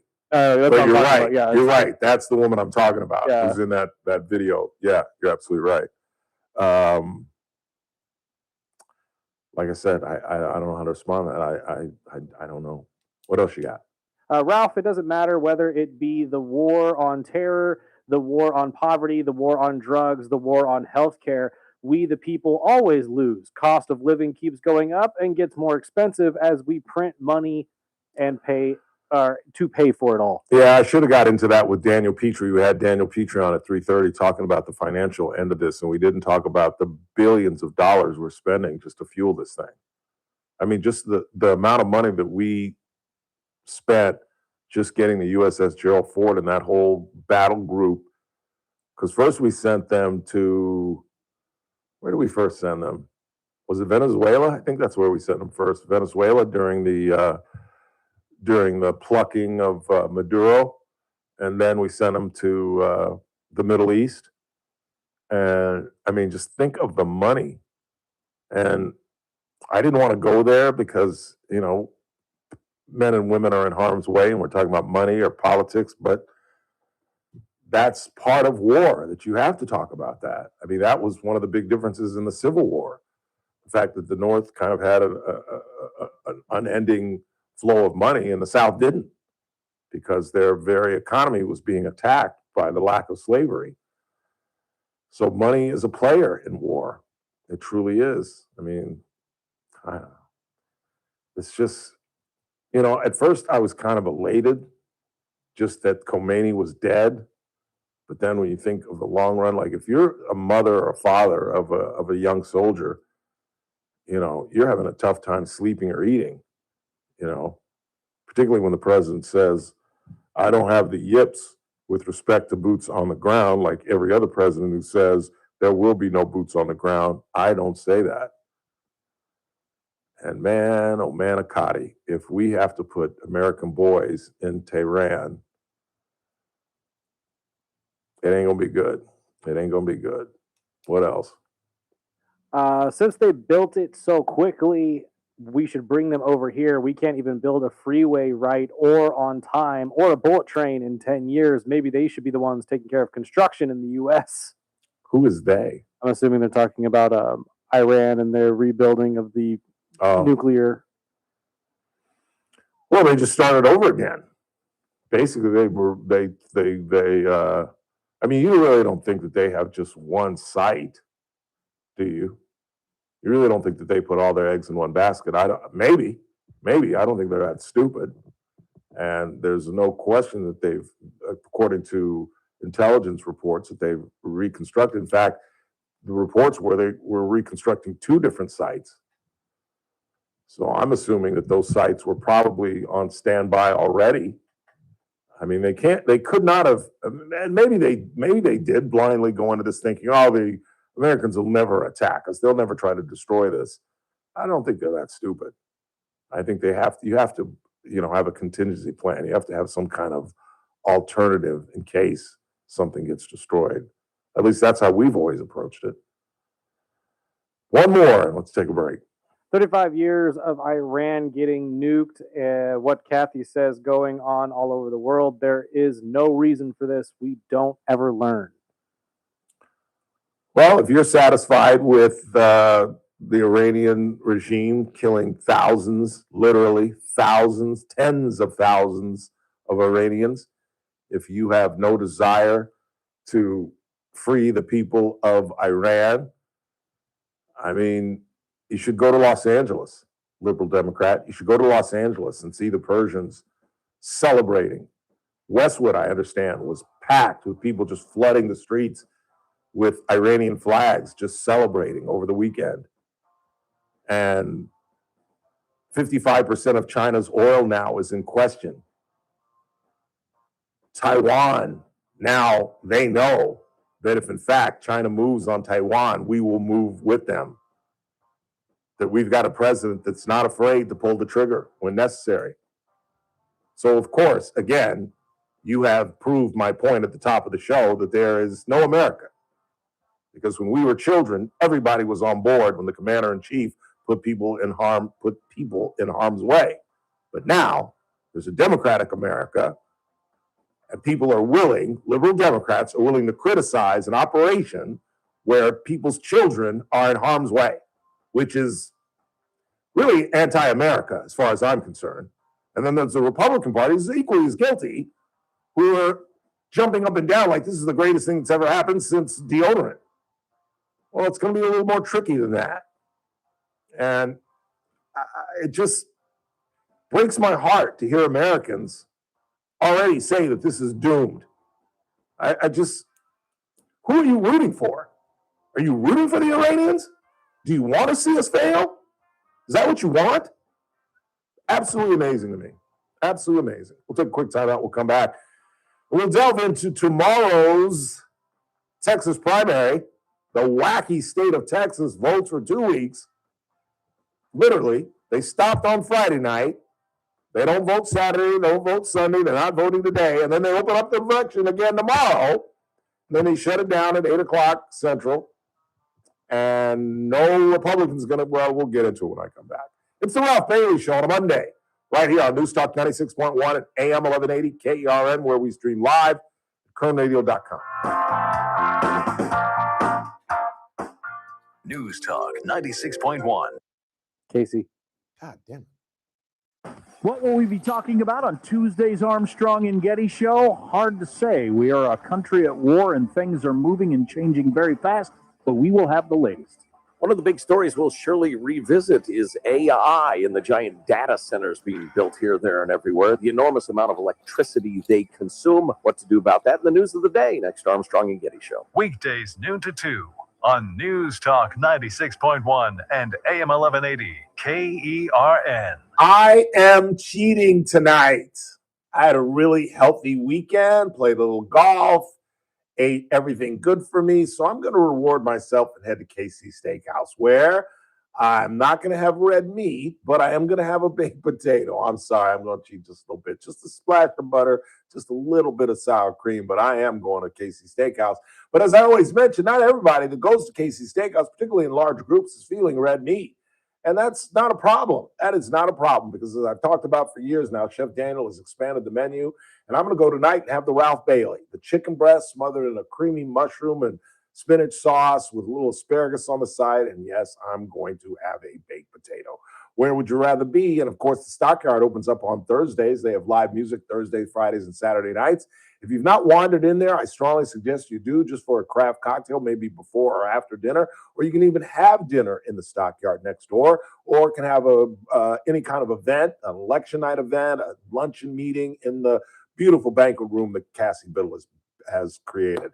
Where would you rather be than on F Street in the capable hands of Cassie Biddle's incredible staff at Casey's Steakhouse, longtime sponsors of the Ralph Bailey Show. Gold demand is skyrocketing to record highs. As more Americans rush to preserve their savings, will there be enough gold? I'm Dr. Ron Paul, and I believe physical gold is the only way to truly protect your 401k or IRA savings. Gold offers tangible security that can't be tracked, stolen, or inflated. That's why I strongly advocate for gold IRAs. To learn more, text the word SECURE to 989898 now. Birch Gold Group will send you a free info kit on gold IRAs. Birch Gold is the only gold company I trust, and their thousands of great reviews prove I'm not alone. So don't wait another second. Protect your retirement savings today and see how easy it is to move your IRA or 401k into physical precious metals. Text SECURE to the number 989898 for your free gold IRA info kit. Again, SECURE to 989898. Message and data rates may apply. Did you know about 1 in 3 people with plaque psoriasis may also develop psoriatic arthritis, which causes joint pain, stiffness, and swelling? Does this sound like you? Listen to what it sounds like to be a million miles away. Tremfya guselkumab, taken by injection, is a prescription medicine for adults with moderate to severe plaque psoriasis who may benefit from taking injections or pills or phototherapy, and for adults with active psoriatic arthritis. Serious allergic reactions and increased risk of infections and liver problems may occur. Before treatment, your doctor should check you for infections and tuberculosis. Tell your doctor if you have an infection, flu-like symptoms, or if you need a vaccine. Imagine being a million miles away. Explore what's possible. Ask your doctor about Tremfya. Visit Tremfya.com or call 1-800-526-7736. The Armstrong and Getty Show, weekdays noon to 2 on News Talk 96.1 and AM 1180 KERN. Now, back to the Ralph Bailey Show. Oh, he's got all the girls in midnight. 842-5376, 842-KERN. So as we've talked about for weeks now and throughout the show, actually, the Texas primaries tomorrow, where Jasmine Crockett is going up against James Tellerico. That's going to be fascinating to watch because, again, as I talked about earlier, I've been talking about for weeks now, Jasmine Crockett was leading. She recently got the endorsement of Kamala Harris, and somebody else endorsed her as well. But I don't know if Kamala Harris's endorsement helps you. Did you know that Kamala Harris, in her most recent poll, I know it's ridiculously early, it doesn't really mean a lot, but just I found it curious. Excuse me, she's the Democrats' second choice for president in 2028. Oh, please nominate her again. I thought I wanted Newsom. No, if Kamala's still competitive, oh, please nominate her again. Please, please, please. It's never happened. It's never happened where a candidate, never in the history of this country, has a candidate lost the nomination or won the nomination and lost the general and then come back 4 years later, get the nomination again and win. The Democrats tried it in, please stand by, in 1952 and 56. You've often heard me allude to this. Harry Truman left office in 52, not disgraced, but with incredibly low approval numbers. And over the years, he became, I guess it's the old phrase that, what is it? Prostitutes and statues get reverence if they hang around long enough or something like that. And then after he left office, Harry Truman, people started to analyze his decision to save lives and drop the bomb on Japan. And because at first that was very controversial. People said that he did it to beat the Russians to Japan, that if the Russians had gotten boots on the ground in Japan, they would have occupied Japan, and that's the reason he did it, and that's nonsense. And so by 52, he was a revered member of the Democratic Party, and he suggested that they nominate Adlai Stevenson, and they did. And he got destroyed. He got beat by Eisenhower. And then they came back around in 56 and wouldn't listen to Truman, who said, "You're going to nominate him again? Have you lost your mind? Don't you listen to the Ralph Bailey show in about 40, 50 years? No two candidates have ever lost once and then come back and won. The closest thing to that is Richard Nixon, who lost. In fact, I think he's the only, other than Grover Cleveland and Truman and Trump, he's the only president to lose the general and come back later and win it.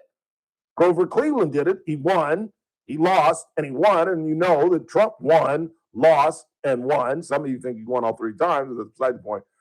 But for Kamala Harris to come back in 28 and win the nomination and then win the general after losing, oh, please, please, Democrats, nominate Kamala Harris. But Jasmine Crockett's going to lose that primary. I've told you that when she was up by 7 points. She's a cartoon character, and James Tellerico should fly to Los Angeles after tomorrow night and find Steve Colbert and French kiss him on the mouth. Because if not for Stephen Colbert, Jasmine Crockett, as I desired, would be the Democratic nominee for Texas Senate. The most fascinating race, however, is on the Republican side, where the leader is an incredibly flawed candidate who Republicans are scared to death is going to win in a runoff because nobody's going to get 50% tomorrow on the Republican side. Ken Paxton, who was the Attorney General, was impeached by the Texas legislature, but was acquitted. He was acquitted because remember, I know some of you think impeachment means removal. No, impeachment is a trial. And if you are found guilty, then you're removed. And people didn't really know that until Trump, because Trump was impeached twice and never was removed from office. Before that, everybody assumed that impeachment meant you're removed from office. No, Paxton was impeached and had fraud charges that he had to dodge. He was acquitted on those as well, but that's more baggage that either Jasmine Crockett and James Tellerico are going to use in the general election. And he cheated on his wife, who was a state senator, Angela Paxton. So he comes with baggage, and Republicans are scared to death. And of course, as I've talked about constantly, much of their fear stems from that congressional race in a district in which Trump carried the district by 17 points. So, safe Republican district, right? Wrong. A Democrat a couple of months ago went into that district and not only won, but blew out the Republican by 14 points. You're talking about a 31-point swing. That just doesn't happen in American politics. It just doesn't happen. And yet it happened. And Texas as a whole is a state that Trump carried by 14 points, which is fewer points, obviously, than in that district. So the great fear is, who knows what might happen down Texas way? And that's why we desperately need Jasmine Crockett to win tomorrow. Never have I wanted one of my political predictions to be absolutely wrong, although that's unlikely, because I've been on fire. I told you last Monday we'd be at war over the weekend, did I not? That's not really anything to pat myself on the back. I think 75% of the American public could have told you that. But I can't pick a winner or a loser in sports, but you can't deny my ability to tell you what's going to happen politically. And I think Tellerico is going to pull a massive upset tomorrow, and that's dangerous for either Ken Paxton or or John Cornyn. And the fact that Trump will not endorse, put his finger on the scale one way or the other is confusing to me. Kathy found a reason for it. I don't understand. I think you got to go with Cornyn. His only downside is he's older. He's 74 years old. He's been there for 24 years.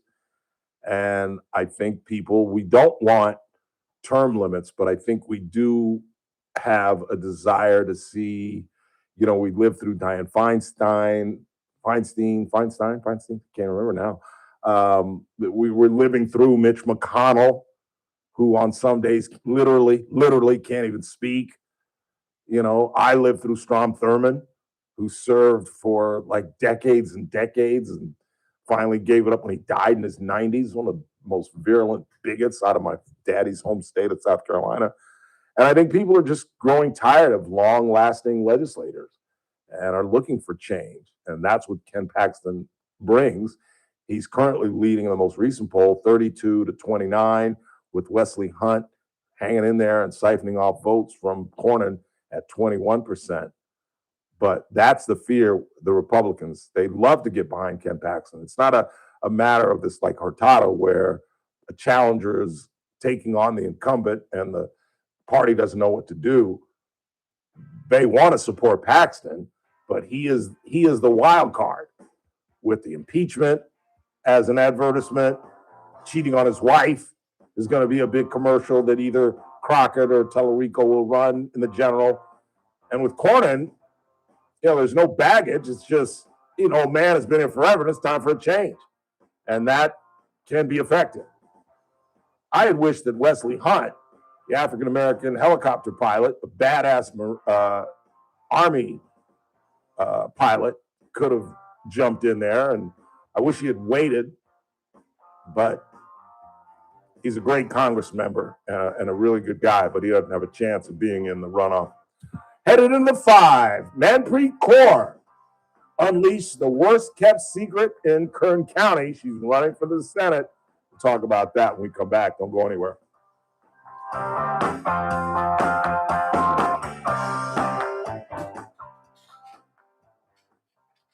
This is AM 1180 KERN Green Acres. This is 96.1 FM Bakersfield. Online at KERNradio.com. News this hour from Town Hall on key leaders in Washington. President Trump said the U.S.-Israeli war in Iran represented the last best chance of addressing the threat posed by the Islamic Republic's ballistic missiles and nuclear program.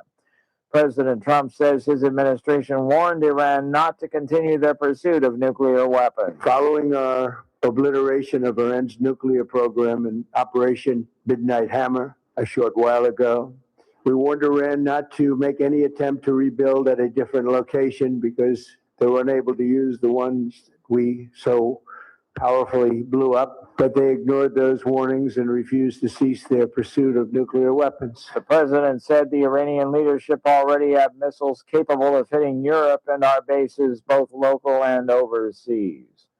Gulf carriers resumed some flights even as U.S.-Israel strikes and Iran retaliation fuel travel chaos. Airbase closures strand tens of thousands of travelers.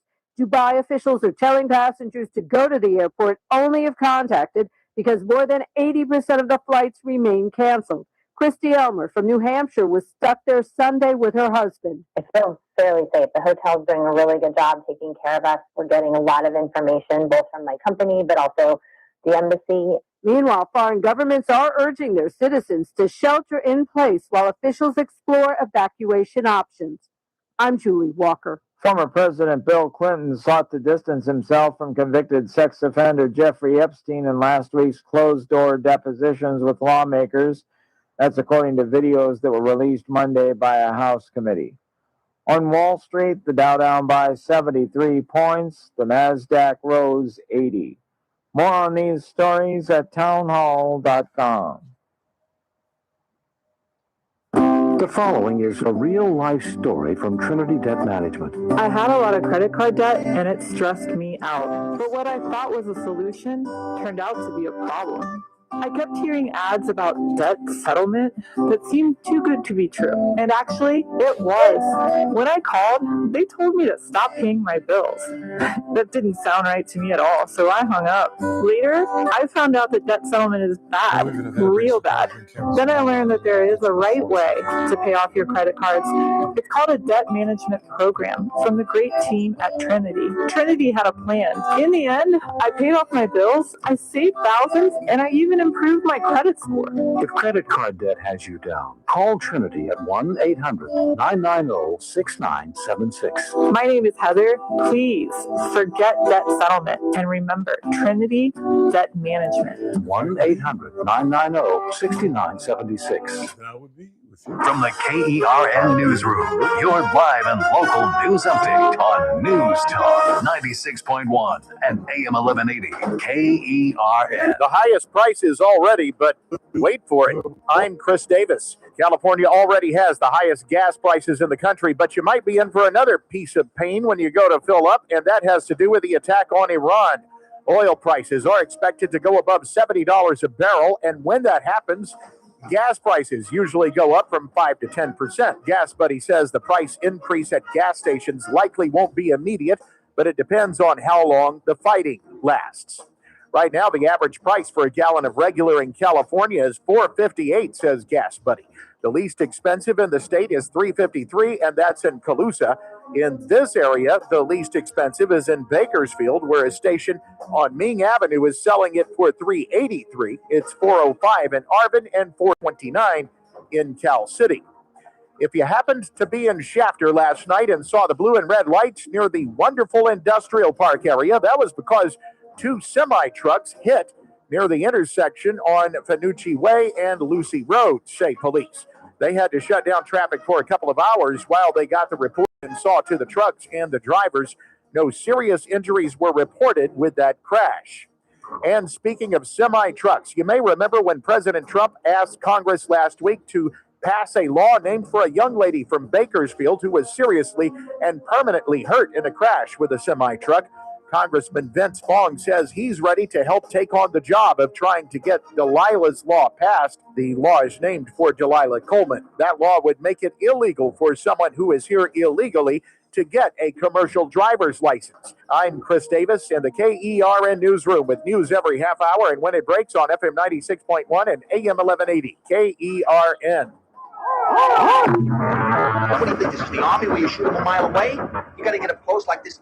Bing! You blow their brains all over your nice Ivy League suit. It's the Ralph Bailey Show on News Talk 96.1 and AM 1180 KERN. Now make sure you leave the house when you make the call. You understand me? You hear me? Call from an outside line. I mean it. Call in or text to 661-842-KERN. That's 661-842-5376. Listen live at KERNradio.com. Now, the host you've been waiting all day for. Live from the KERN studio, here's Ralph Bailey. Final hour of the broadcast on this Monday, second day of March. Wow, 3 months into the new year. Isn't that crazy? And just a couple of weeks away from the 4th annual Honor Flight Open. We're extremely proud of our golf tournament. Hope you'll sign up and help send our veterans to Washington. It's a great way to support Honor Flight. And for the 3 people that don't know about Honor Flight, it is an organization that is all across the country. And I think Honor Flight Kern County is the strongest. And I base that not simply on community pride, but on talking with, I've been on 7 trips to Washington with Honor Flight, and the bus drivers are men that do this for a living, and they do it every weekend and throughout the week, and they act as tour guides, and they're ensconced in this. And on at least 3 different occasions, I've had a bus driver tell us or tell me that, you know, I do this all the time with different groups, and you guys are the most organized and well-prepared group that I have, because it really is true. It runs like a clock. You know, everybody is cooperative. Everybody tries to be on time. when we have breakfast and when we get on the bus at 7 o'clock in the morning. And it's a very tight schedule because, as I've talked about, if you're unaware of the Honor Flight trip, it's a 3-day trip. So you'll leave on a Tuesday morning. And obviously that day is spent traveling to Baltimore. Then we take a bus from Baltimore to the Commonwealth of Virginia, where we stay right near the Pentagon sometimes, but just outside of the district. And that day is spent with me hustling to try to get on the air, and the veterans just come and get situated at the hotel. They have dinner and they get a good night's sleep because 6 a.m. comes mighty early. When we have breakfast, we're out of there by 7. We're on the bus and headed to the memorials by 7 o'clock. And in that day, we go to the mall where we visit the Korean Veterans Memorial. Abe Lincoln is there, obviously. A lot of people enjoy going to see Abe. And Abe is sandwiched between the Korean War Veterans Memorial and the Vietnam Memorial. And so we try to instruct our veterans, it doesn't always work, that, okay, we start at the Korean and then we walk past, you got to walk past Abe. And that's hard to do because you see him sitting there and you want to go run up the steps and go see him.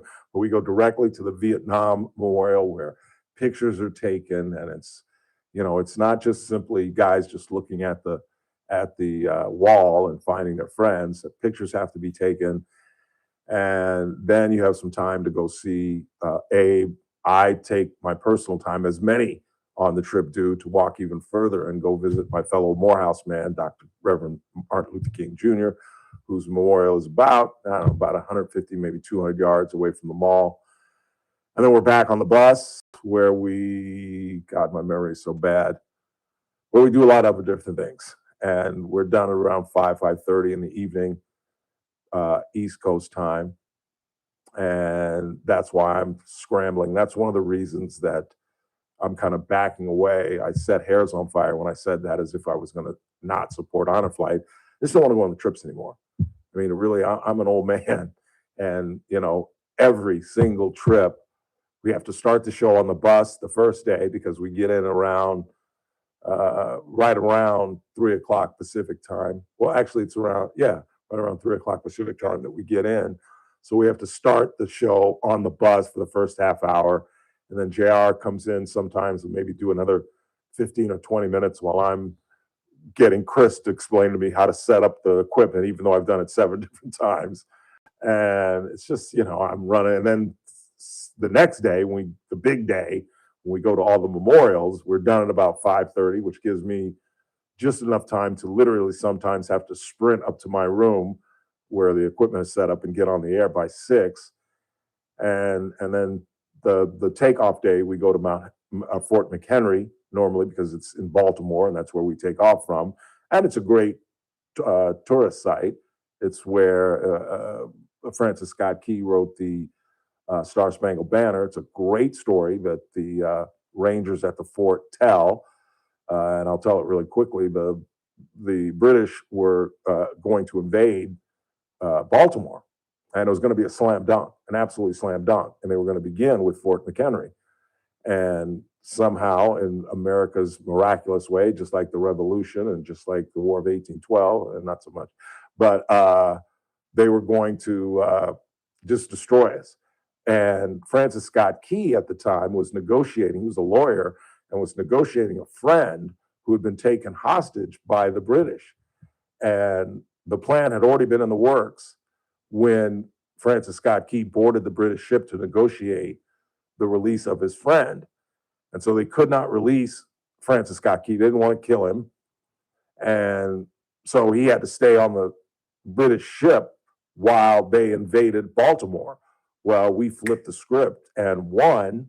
And from the British ship, Francis Scott Key saw the bombs bursting in air, and et cetera, et cetera. And the Star Spangled Banner was born much later as a baseball and sports intro, but that's where it's born. It's a great story. It's much more intricate when the Rangers tell us, but it's a great trip, and you'd be helping these veterans. We still have an enormous amount of Vietnam veterans who, as again, I'll repeat, were just treated horrendously when they returned.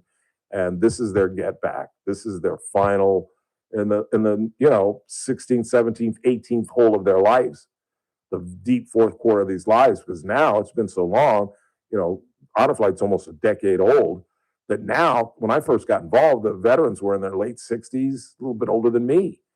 Now they're like in their late 70s, early 80s. And they finally get the adulation and love that they deserve because, as we talked about, they're blown away at the number of people that come to the airport to say goodbye. And then they're absolutely taken aback by how you all come out and welcome them home. And you get to play golf and help these gentlemen get back to Washington, D.C. and finally get the love that they deserve. And I'd be remiss if I didn't mention the fact that there's still World War II veterans alive. Men, it's becoming commonplace now to find men living in their hundreds. We saw in the State of the Union, there were 2 men that the president highlighted that are in their hundreds. And on the last trip that I was on, Billy Burke, who recently died, was 100 years old. One of the favorite parts of that trip, one of the famous parts of the 7 trips that I've been on, was Chris Orr, loyal listener, was Billy Burke's companion. His what's the phrase they use, Chris? Guardian, thank you. And Chris had to run. We were at Fort McHenry, and Chris had to run and do something. He wanted to buy some gifts for his family. And so I got to hang with Billy Burke, and we were in a part of Fort McHenry that's inside. We can watch a film and learn about the Star Spangled Banner, et cetera, and the conflict at Fort McHenry. And we had a group of like 8 or 9-year-olds that were there. And I wheeled Billy over to them, and I said, kids, I want you to introduce you to a World War II hero. And can anybody guess how old he is? And, some said 60, some said 70. I think a few said 80. Nobody got to 90. And certainly nobody said he's 100 years old. And when I said, Billy, tell him how old you are. And he said, I recently turned 100 years old. Man, the faces on these kids, because they had never, and probably will never until they're adults, meet somebody who's 100 years old. I mean, their eyes were big as plates. Their mouths were on the ground. They were just like in awe. And then Billy, who was still very with it and sharp, answered a couple of questions that they had. Even at 8, 9 years old, these kids were curious. And that's one of my favorite all-time Honor Flight moments. It really is. But I hope you'll come out. Just go to honorflightopen.com. And again, JR and I are playing together, and we've got 2 spots we're going to auction off.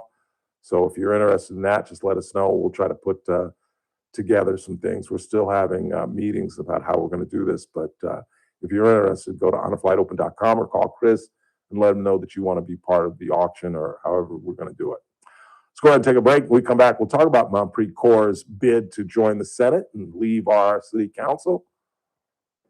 I should have had Raji Brar on today, former regular on the Ralph Bailey Show. She would be the best one to talk to about this. She absolutely would, boy. She has been a huge fan of Ms. Corr and willing to challenge a sitting incumbent within the party.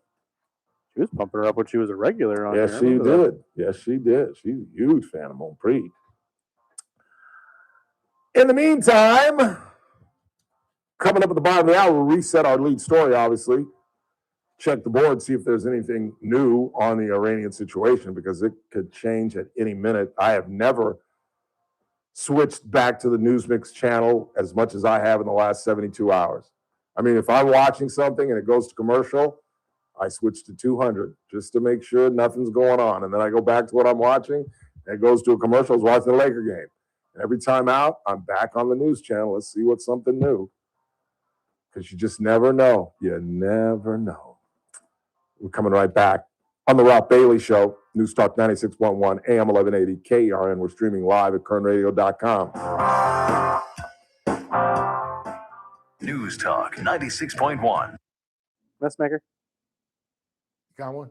I got one. No, he was on today. He was on today. Weekdays at 2 p.m. $500,000 for a big This should be the last one of the day, though. Okay. times in the last year, and it only makes me ask, why the hell haven't we just let this thing burn down to the ground already? And then the internet is as it is. The comment says, I hope the person that reports this fired didn't call 911. Weekdays at 2 p.m. News Talk 96.1 and AM 1180 KERN. Hope you were with us in the first hour of the broadcast when our money man, Daniel Petrie, made an unfamiliar appearance on a Monday. He normally joins us on Thursdays at 4:30. But again, that's how important Daniel Petrie is to this show, that he can come on today and explain the financial ramifications of Operation Epic Fury. And alongside that, if you were with us, you heard he also has political knowledge that can add to the conversation. And in terms of money, well, you know what Messmaker and Petrie Wealth Advisors are all about. They're all about retirement. And I'm proud to say that all the 3 or 4 colleagues here that I've turned on to Daniel, including our listener, the aforementioned Chris Orr, are extremely happy with what Messmaker and Petrie Wealth Advisors have done for them, as I am as a longtime client. I've told you, smartest financial move I've ever made in my life, because I've made some pretty damn dumb ones if you don't know recent history. But joining Messmaker and Petrie Wealth Advisors, smartest thing I ever did. Daniel Petrie, who joins us every Thursday at 4:30 from Messmaker and Petrie Wealth Advisors. This broadcast is for informational purposes only. Does not constitute a solicitation or offer to buy or sell any security, future, option, or other financial instrument, or to offer or provide any investment advisory or other services to any person in any jurisdiction by Daniel Petrie or MPWA Inc., Messmaker and Petrie Wealth Advisors. Any views expressed in this broadcast by us are prepared based upon the information available to us at the time, and we are under no obligation to update our views. Last week, there was a Paul Sheldon sighting. Kind of rare and very exciting. Everyone asking, where has he been? Of course, his clients weren't worried about their Medicare, even when Paul in person wasn't there, because there's Christine, Kelly, and Lynn. The grandkids like to play, where's Waldo? Granddad's asking, hey, where'd Paul go? Just games that are fun to win. But when push comes to shove and the day is done, we know it's covered, so it's all in fun, because there's Christine, Kelly, and Lynn. Over the years, so many have said it, the guy's a genius. Gotta give the man credit. He put it together way back then. Brought along those 3 Medicare pros, who of course by now everyone knows are Christine, Kelly, and Lynn. When Medicare matters, our team has the answers. Team Paul Sheldon. 398-2298. We'll admit, we've already thrown in the towel on the New Year's resolution. Yeah, and we made it through dry January. But one healthy new habit we're sticking with is active liver from New Nordic. Did you know your liver works around the clock processing food, sugar, alcohol, and everyday toxins? All things that can really impact your health. That's why daily support matters. Active Liver is designed to help protect normal liver function which one of and the support Trumps your didn't we body's play? natural 3? detox process. With trusted ingredients like milk thistle, turmeric, and artichoke extract, it's gentle enough to take all year long. And Rubio number 2. Oh, yeah. Thanks. Feel the difference. Yep, more And we didn't run energy John and Carl the peace of mind knowing we can enjoy the good things in life while giving our liver the love it needs. Active Liver is available online at Amazon or NewNordicUSA.com. Or you can find it in stores at CVS, Meijer Grocery, Wegmans. And now Active Liver is available at your local GNC. The Clay Travis and Buck Sexton Show, live 9 to noon. Now, back to the Ralph Bailey Show on News Talk 96.1 and AM 1180 KERN.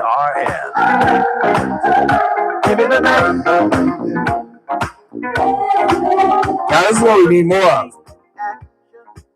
A little more GB. For you young people, that would be George Benson, who was one of the coolest cats in the 20th century. I once saw, there's a great restaurant, I don't know if it's still there, but you LA people might be familiar with, The Warehouse, Marina Del Rey. It was kind of my girlfriend and I's place, the lovely Kimberly Michelle Williams. And I would say I could have married her, but I couldn't have. I was 26 years old and I was making $275 a week living with my uncle. And she was from a very affluent South Pasadena family. And she contacted me like 7 or 8 years ago to wish me a happy birthday out of nowhere. Like Torrance, my Graves Hall classmate from Morehouse, who called the show Friday or Thursday, whatever day it was, just out of nowhere, just out of the lark. And I asked her what she was doing. She's a surgical nurse in Beverly Hills, and she married a lawyer. And I told her, as I tell many of my exes, well, you should thank me because I saved you from poverty, because we had worked out and we were pretty damn serious. Her family loved me because I had a problem with my Social Security number and I didn't get paid for like 3 or 4 months. And this is a horrible story because I was a despicable human being in the 20s. Seriously, y'all would not have liked me in the 20s. I was just a horrible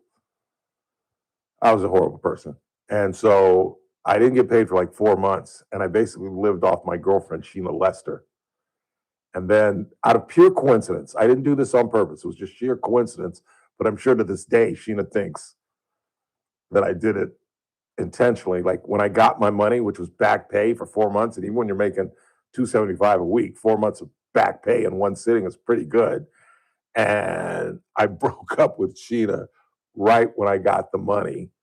And Kim and I started hanging out. We were living large, Jack, because I wasn't paying rent. I was living with my uncle. And I had, for the first time, my bank account had 4 digits, four numbers. And we went to Vegas and we spent a weekend in San Francisco and just, and then I took some of the money and Kim had quit UCLA. She was not a track star, but she made the track team at UCLA and quit because she pulled her Achilles and she lost her scholarship, blah, blah, blah. And I paid for her to go back for a semester. And it was the semester that fell during Thanksgiving. So when I first met Kim's parents, she was going back to school in the semester that I paid for. So we had to do 2 Thanksgivings, one at my house, and we had to go to her house in South Pasadena. And I was nervous as hell because she has 3 gorgeous sisters and her dad is a badass. And her mother called me aside at one point and said, "Ralph, can I see you in the kitchen?" And I was like, "Yes, Mrs. Williams." And I was just like, this, and Kim kind of smiled at me and I was like, and she came in and gave me a hug and she said, "Oh, thank you so much. We've been trying to get Kim to go back to UCLA and she tells me that you paid for a semester. Now don't do that again. We'll take care of it next semester. But that is so wonderful that you got her back into school. We've been begging her to get back into school and only your word and your efforts got her back and we're just forever grateful." So I had a nickel in the bank. I could have married, and green eyes, light skin, 5'8", with legs up to her neck. She was a big 800 thing. What is it called? The 400, the 800 sprint, whatever. She ran that one. dash? Huh? Is that the 400? Isn't it the 4? There's the 200, the 400. Is there an 800? I think so, yeah. Yeah, I think she ran the 800. So if I'm not mistaken, it goes up to 16. Does it? Think again. Don't quote me. One of the most beautiful women I've ever dated, and I absolutely saved her from poverty. She married a lawyer, and she's a surgical nurse in Beverly Hills. How the hell did I get started talking about Kim Williams? Who knows with Ralph Bailey? It's like a winding road. It's like that road in San Francisco. With me, you never know where I'm going. But I do have to play this. This is Manpreet Kaur's recorded statement of coming out and running for the Senate. I am the proud daughter of the Southern Central Valley. The grit of our people and the movements born from this land to defend working families live with me.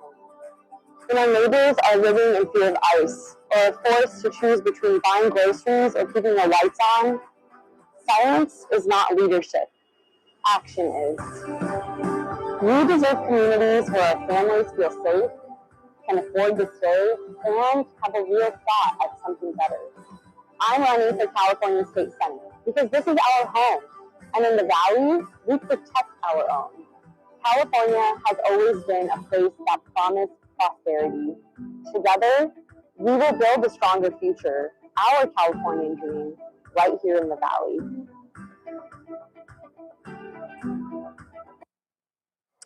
And obviously, because we do pay attention to the equal time, not that the FCC is monitoring us or chronicling us, but we just believe in fairness. But the big question for Manpreet, who is completely and wholeheartedly, full-throatedly backed by the Sikh community, which is an incredibly powerful and financial group led by Rajiv Brar, who's one of the wealthiest families in our community. The real question for them is how do they sell her outside of Kern County? She's most likely going to beat Hurtado here in town. and perhaps even throughout the entire county, wherever the district is cut out of. But how they sell her in Kings, and I think it's part of Tulare as well, how they sell her up there will be fascinating, and how they battle the Democratic Party, which has already endorsed Melissa Hurtado and is going to throw all the money they can at avoiding a runoff and keeping her in that seat, because they don't want to spend any more money on a runoff. So they're going to throw a lot of dough at this primary, and it's going to be a rough haul. And I forget what Cathy said about the future of her council seat. I think that if she's in after the date, she can't go back to the seat. But don't quote me on that, because I'm all confused. JR knows the more ins and outs about that than I, and Cathy did too. And I think she tried to explain it to you, and I hope you got that across. And if you didn't and you missed Cathy, you can always go to YouTube and go back and watch that segment. I can't go back and watch. I try to watch. I'll watch like the first couple of minutes of the show. And for whatever reason, and because I should, as a professional, you should watch yourself and try to criticize yourself and critique yourself and get better. I just can't do it. I just can't do it. But I do notice, because when we close out here, there is a number that is put up on the board about how many viewers we have.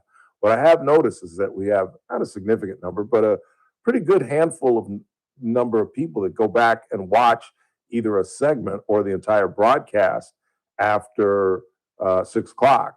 And another note that I found when we had the executive director of the Open Door Network, Lauren Skidmore, on, and she said she was trying to watch her segment and she ended up watching the entire show.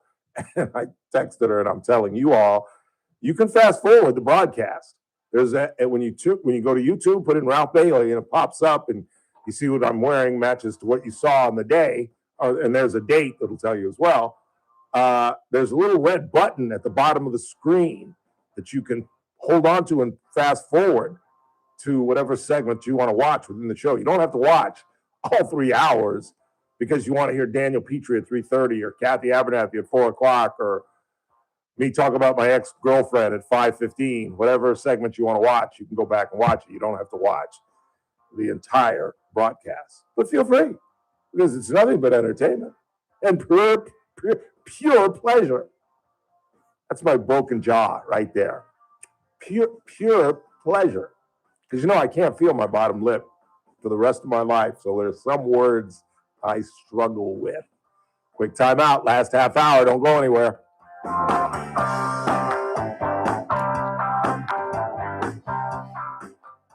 News Talk 96.1 and AM 1180 KERN. With SRN News, I'm Keith Peters in Washington. The Supreme Court is clearing the way for California schools to tell religious parents that their children identify as transgender without getting the students' approval, granting an emergency appeal from the conservative legal group Thomas More Law Center. The Monday order blocks for now a state law that bans automatic parental notification requirements. That is so weird. Israel and the United States pounded Iran on Monday in a campaign that President Trump said would likely take several weeks. Tehran and its allies hit back against Israel, Gulf states, and targets critical to the world's energy production. On Wall Street, the Dow down by 73 points, the Nasdaq rose 80, the S&P 500 advanced by 2. More details at srnnews.com. News Talk 96.1 and AM 1180 KERN. From the KERN Newsroom, your live and local news update on News Talk 96.1 and AM 1180 KERN. Along Stockdale Highway this morning, the blue and red lights just after 8 in rush hour traffic were because something fell from the back of a big truck. It wasn't clear what it was at first, and first responders treated it as hazardous. It was determined that it was not dangerous. In Shafter last night, the area near Wonderful Industrial Park also had traffic shut down because 2 semi-trucks ran into each other. Though no serious injuries were reported, the road was closed a couple of hours. Oil prices and in turn gas prices could possibly go up because of the conflict in Iran, say oil experts, including Gas Buddy. That effect would not be immediate and depends on how long the fighting lasts. I'm Chris Davis in the KERN newsroom with news every half hour and when it breaks on FM 96.1 and AM 1180. KERN. Carpet Outlet Plus. Every day is sale day. No one can beat us, no one can touch us. You won't find better prices. Shop and compare, we don't care. Take a look our way and come into Carpet Outlet Plus. Every day is sale day. Pet stains on your carpet? Carpet Outlet Plus has everything you need to make your floors pet-proof. With over 100 in-stock waterproof floors, Carpet Outlet Plus can solve your pet problems for good. We also stock over 50 colors of pet-perfect carpet. Call, click, or come by today for your free in-home estimate. Don't forget, for the do-it-yourselfer, we also offer free next-day delivery on all qualifying stock floors. And as a bonus, go to carpetoutletplus.com and apply for 12 months no-interest financing. Carpet Outlet Plus, 3.5 blocks west of 99 on Rosedale Highway. Carpet Outlet Plus. Every day is sale day.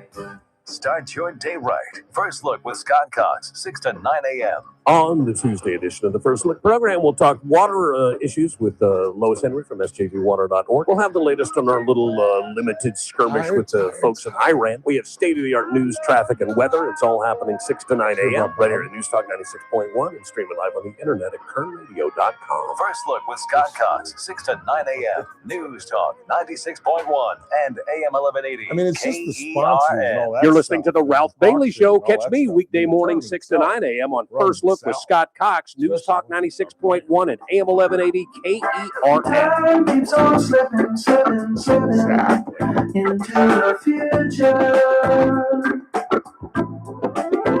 I wanna fly like an eagle to the sea. Fly like an eagle, let my spirit carry me. I want to fly like an eagle till I'm free. I want to we don't have enough to eat. Children with no shoes on their feet. How the people living in the street? Oh, there's a solution. 842-537-6842-KERN. Did you see Chloe Kim on Jimmy Kimmel? Neither did I, but I saw it on Reels, so then I went to YouTube and watched the whole interview. She's kind of weird. You've ever seen her and heard her talk? Because it was like a 10-minute interview. Which one, Chloe or Kim? Chloe Kim. Chloe Kim. I'm sorry. Chloe Kim. I don't know why you say Chloe Kim. I think Kardashian.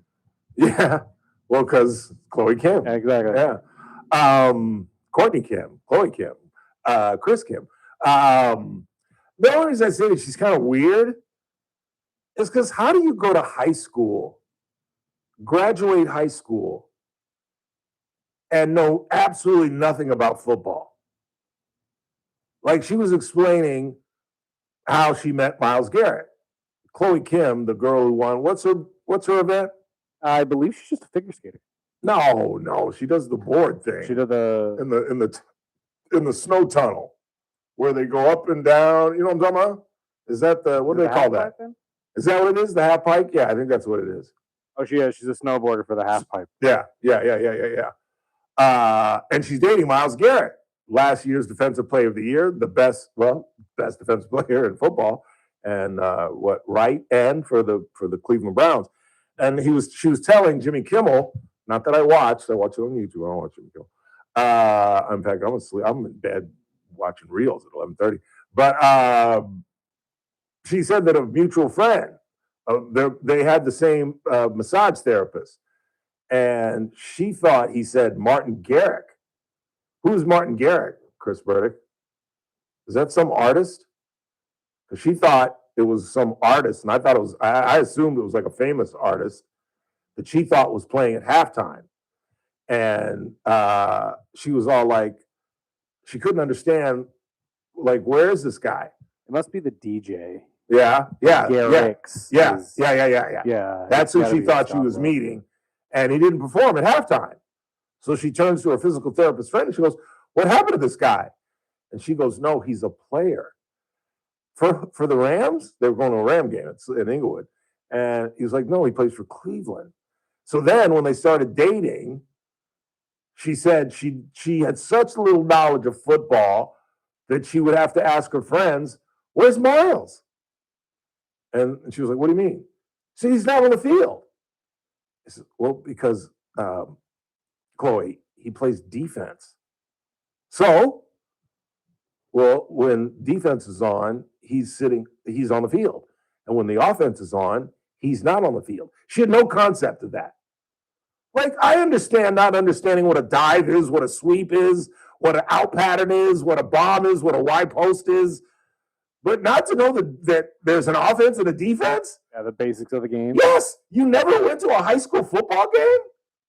No, and doesn't every student go to at least one high school football game in your 4-year high school career? That's fair. I agree with you, but the only reason that I feel like there are people that know that is because my brother's girlfriend, who has gone to school with him forever, also she doesn't care for football. She knows it exists, but she could not tell you an offense, defense. She couldn't tell you anything about it just because she does not like it. And you're right. I should know this for having broadcast Garces games. A lot of those girls don't go to watch the game.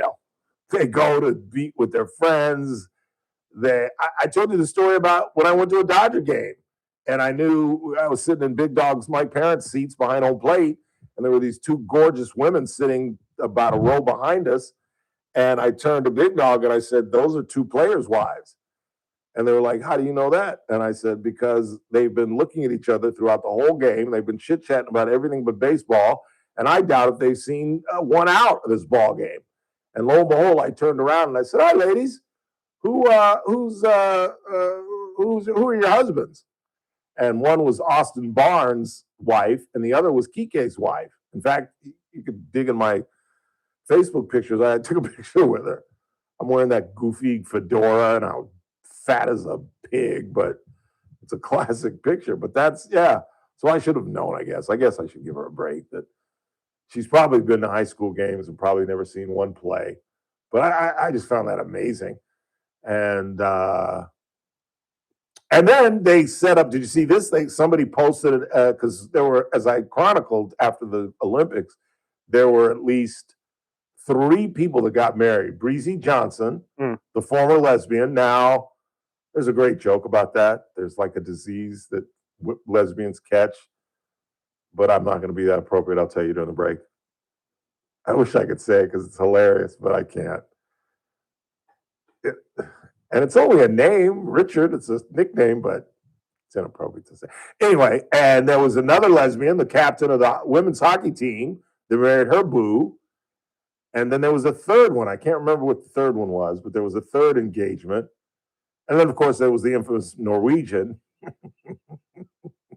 who fast on international television that he was cheating on his girlfriend, or he got caught and was trying to apologize somehow. I don't know what he was doing. But somebody used AI, this is why I hate the 21st century, and posted a picture of Myles Garrett, who did go to Milan, did go and support his girlfriend, asking Chloe to marry him. And Kimmel asked her, did your parents freak out when they saw that? She goes, no, my mom knew it was phony. And she said, how did your mom know it was phony? She said, first of all, she knew I would never wear that outfit that the girl had on. Secondly, if you look closely in the picture, I have a ring on my 4th finger. And thirdly, and I thought this was brilliant of her, she goes, look at Myles. And I kind of looked at the picture while I'm watching this interview. And she's like, he's got his glasses on.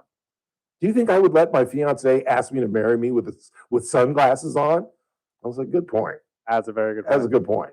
You got to be eyeball to eyeball. Yeah, it's like his drop to a knee. If he had his his actual glasses on, right, he'd get away with it. But sunglasses, but no, this guy's wearing Ray-Bans. No, in the picture, she says that should have given it away right there. Not to mention, if Myles Garrett proposes at any point in time, ESPN would be all over it. Yep, you would have heard it immediately.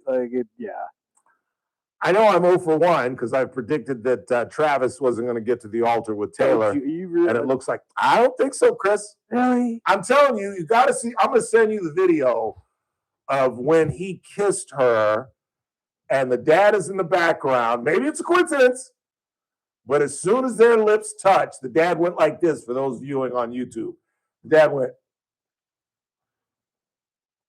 I'm like, You couldn't. I mean, it couldn't just not be the dad not okay with PDA.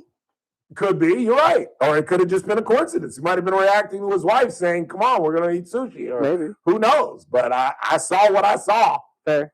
And as I've talked about, and again, I got me fired from my very, very, very first radio gig, which was a weekend gig where I was the news guy, but the host would sometimes engage me. And it was a story about Asians and mixed marriage. And I said, of all the minority groups, Mexicans are pretty close culture too. They stay within their culture pretty good as well. But Asians are very, very within their own culture. You rarely see, I always point out Kola Marikawa. All of our players on our ball club, the Dodgers, are all married to Japanese women. Yoshi and the greatest player of all time. And they're very, very myopic when it comes to dating outside their culture. And a brother, and I think she is, what is she? She's South Korean? I don't know what her ethnicity is. I know she's Asian, but I don't know whether she's Japanese, Chinese. Kim, don't tell me. Kim sounds Japanese or South Korean. It's one of the two. I don't think she's Chinese. Korean. She's South Korean. Okay. Yeah, well, and I say that, and my life experience tells me the exact opposite, because one of my high school best friends, John Tempero, who I allude to, we're still friends. He's down in LA, so we don't see each other that often or talk that much. But his family is a MASH episode. It really is. His father was a shrink, but he was a wartime veteran during the Korean War, and he met Hakju, John's mother, who is, I'm not going to kill Mrs. Tempero, is a saint. She's still hanging in there. I think she's 85 or 86 years old, John last told me. And the greatest cook you've ever, dude, I would like intentionally put myself in situations where I had to spend the night with Tempero. Like, dude, we're going to this party in Canoga Park. He lived in Northridge. You mind if I spend the night? I mean, I would ask. And a lot of times it was for convenience, obviously, because my parents weren't coming to Canoga Park at midnight or 1 o'clock to pick me up from some party. They were going to be like, no, you ain't going. So I'd spend the night with either Skelly, who lived in Sherman Oaks, or Tempero, who lived in Northridge. And both his parents went to the Sorbonne, both of them. But Mrs. Tempero was better than Dr. Tempero. And dude, it was the first time I ever had fettuccine. And she made it with just the green noodles with no sauce. And it was the greatest thing that I ever had. And I could never find it in a restaurant. Very few restaurants serve the green fettuccine. It's all white with the Alfredo sauce, because that's more American, I guess. I don't know. And she did these Korean tea cakes. Oh my God. Have you ever had a tea cake? I believe I have. It looks like a Hershey's Kiss. And it's dough. And inside of it, it's got this teriyaki beef that's like sweet. Like a pork bun. Oh my God. And you bite into this thing, and the sweetness of the teriyaki just explodes in your mouth. And she made them homemade, Jack. She's still alive. But yeah, they met in Korea during the war, and they fell in love. And Dr. Tempero brought her to Los Angeles, where she's living happily ever after in that very same home off of Nordhoff in Northridge. In fact, John's oldest sister just moved in with her. He was telling me. I don't know why I'm telling the Tempero's business. They are, according to John, and this is like my family with Gladys Knight and the Pips and Frederick Douglass, but John swears that they are related to the Hemingways, both Ernest and the girls who were related to Ernest. I forget their names. What were the names of the two Hemingway sisters? Margot Hemingway? And there was another sister, too. One of them was more successful as an actress. What do you got?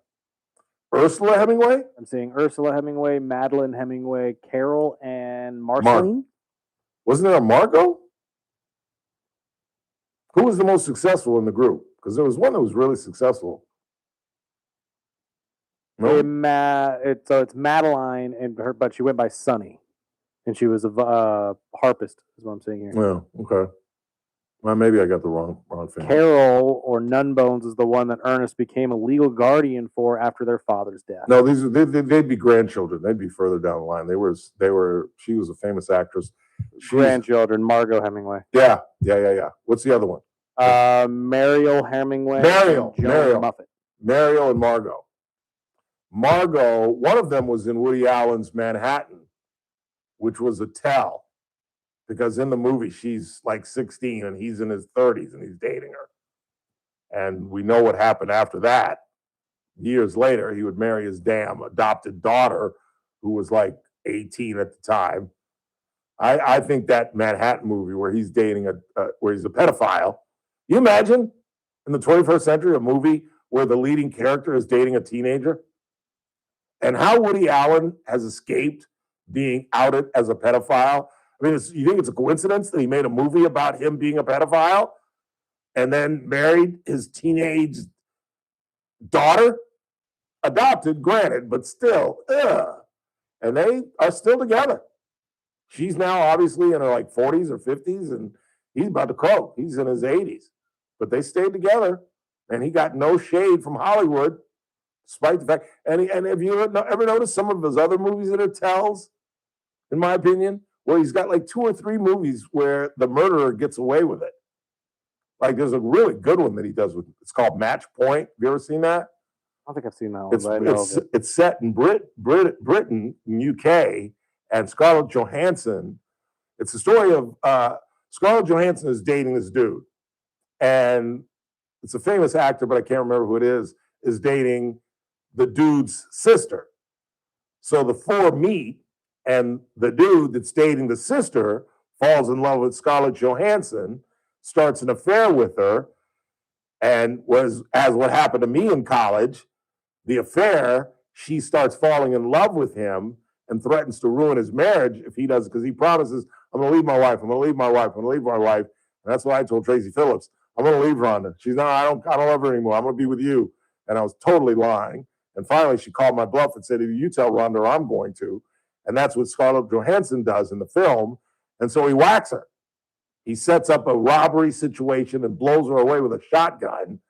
And to make a long story short, through trials and tribulations and very close calls, at the very end of the movie, he absolutely gets away with it. Because there's a detective that suspects him, but his alibi is solid and he covered his tracks and boop.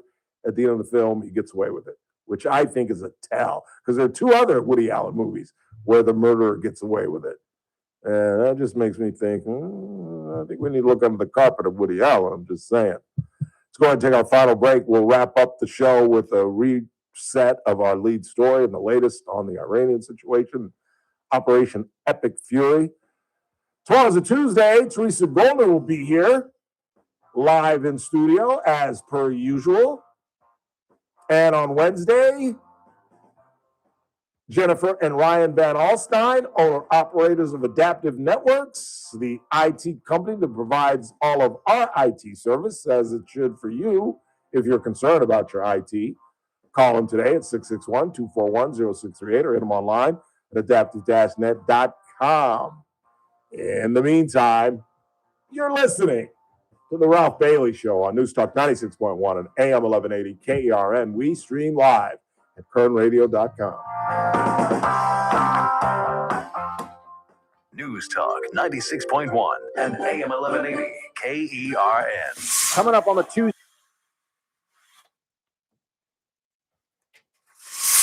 Whenever you're ready.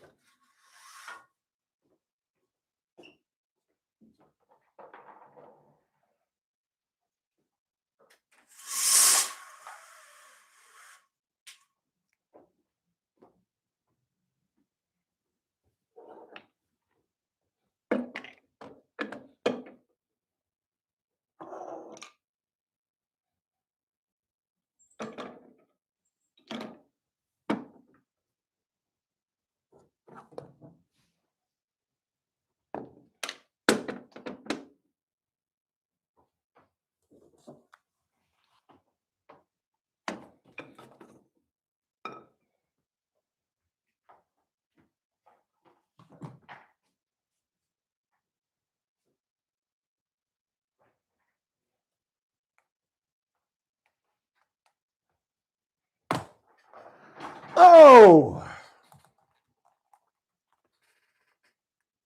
you ready?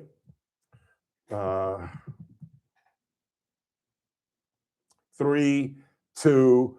Look, I'm not smart enough. I don't have international foreign policy experience to be able to tell you whether the president is doing right or doing wrong. But I will say this. I do not understand, while men and women are in harm's way, how Democrats can declare this a disaster and it's going to end badly and blah, blah, blah, blah, blah. Because I'm a 20th century guy. Back in the 20th century, when the commander in chief put people in harm's way, we came together, bipartisan, and supported it, because there's plenty of time to critique after the fact. But it almost seems like Democrats are rooting for the Iranians. 3, 2. It's that man again. Look what's coming up on the Tuesday TRBS. Well, it's Tuesday. Our former federal magistrate, Judge Teresa Goldner, will join us. Plus, obviously, the latest on Operation Epic Fury. Plus me at 3. It's the Ralph Bailey Show on News Talk 96.1 and AM 1180 KERN. I'll see you at 3.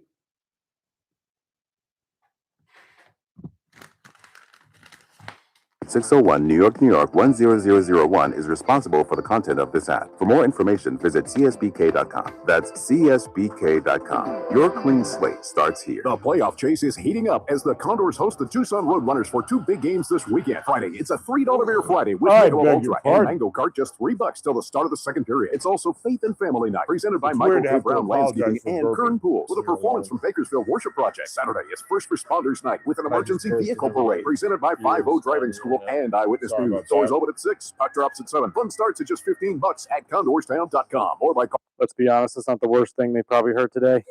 Town. We've all been there, sleepless nights, wondering if your business's security service is really protecting what matters. At Bay Alarm, we can put your security insecurities to bed. Our advanced technology and personalized support ensure you can rest easy knowing we're here for you. BayAlarm.com. I'm JR Flores. Catch my show, The JR Show, weekdays at 2 p.m.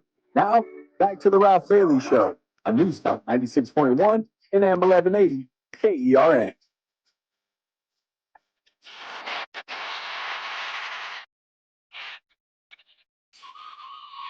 Eight 842-536 842-5376 KERN. Let me just play some quick audio that we didn't get a chance to play. This is from ABC's John Carl. He's a really good reporter for ABC News, and he had an opportunity to sit down with the president. And while the president has stayed away from talking about regime change, his discussion with John Carl doesn't seem like that they completely ruled regime change out. I just spoke to President Trump for several minutes about Iran. I asked him about who's going to take over now that the Ayatollah, the supreme leader, is gone. And his answer was interesting. He said the attack was so successful it knocked out most of the candidates. He told me it's not going to be anybody that we were thinking of because they are all dead. I talked to him about the fact that the Iranians had tried to kill him. There was a plot in 2024, an Iranian plot to try to kill Trump. And he said of the Ayatollah, I got him before he got me. They tried twice. Well, I got him first. As for how long the war will go on, the president told me he always thought it was going to be a 4 or 5 week deal. That's what he told me, a 4 or 5 week operation. He said it could be shorter, and he was prepared to go longer. And about the 3 Americans who were killed, the president said it's war and you have casualties in war. He marveled at the fact that with all the operations he has conducted as president in Venezuela, the one last summer in Iran, and this one, that the total casualty count, American casualties, is 3. That's a quick summary of a rather lengthy conversation with President Trump tonight. Well, in less than 12 hours, that number has already doubled. The current number is now 6, and that was based on what we knew at 3 o'clock. I haven't checked since the show began. Final here is, I think, the most competent member of the cabinet, one of the few competent members of the cabinet, and I think absolute contender for the 28 nomination. And I hope the next president of the United States, Secretary of State Marco Rubio. Very wise decision. We knew that there was going to be an Israeli action. We knew that that would precipitate an attack against American forces. And we knew that if we didn't preemptively go after them before they launched those attacks, we would suffer higher casualties and perhaps even higher those killed. And then we would all be here answering questions about why we knew that and didn't act. Going back to the purpose of this is to destroy that missile capability. Why does Iran want that ballistic missile capability? What they are trying to do and have been trying to do for a very long time is build a conventional weapons capability as a shield where they can hide behind. Meaning, there would come a point where they have so many conventional missiles, so many drones, and it can inflict so much damage that no one can do anything about their nuclear program. That is what they were trying to do, is put themselves in a place of immunity where the damage they could inflict on the region would be so high that no one can do anything about their nuclear program or their nuclear ambitions. That answers the question that Democrats are posing all day long and all weekend long. I thought you obliterated their nuclear war efforts. I thought you got rid of that. And trying to imply that the president lied and the administration misled the American people. No, they're going to forever trying to get a nuclear weapon, and it's going to be our job. It's finally been our job to put an end to it, or at least for the time being. They'll get back to work in 3 to 5 years. They'll rebuild. But let's pray to God that perhaps the seed of democracy or some sense of democracy, it's never going to be a true democracy, but let's just hope that the IRGC, the Revolutionary Guard, doesn't become part of the leadership. And perhaps the fallen Shah's grandson or son, I don't know which he is, the Crown Prince Reza Pahlavi, can either act as a liaison or perhaps be the leader of a democratic movement. We have not been very successful at regime change, history has told us, but as my father used to say, you never know. You never know. So all say a prayer. Have your children say a prayer for our war heroes.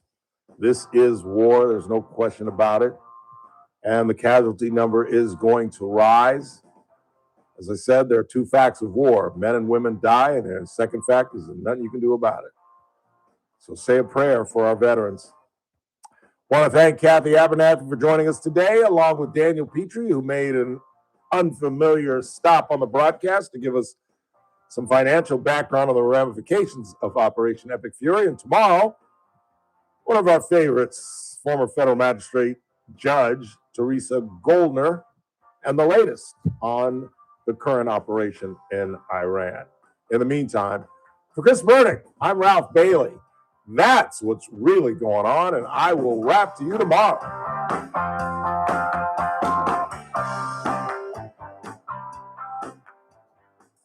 This is AM 1180 KERN Green Acres. This is 96.1 FM Bakersfield. Online at KERNradio.com. News this hour from Town Hall. I'm Keith Peters. That was a really fine radio broadcast, if I must say so my damn self. And I rarely say that.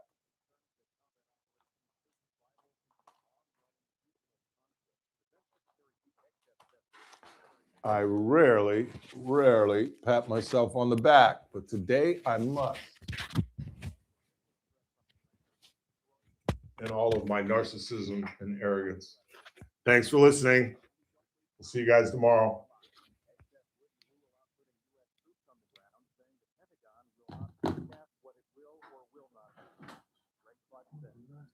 I think we got a big audience today. Let's see what we got. See if we break 2 bills.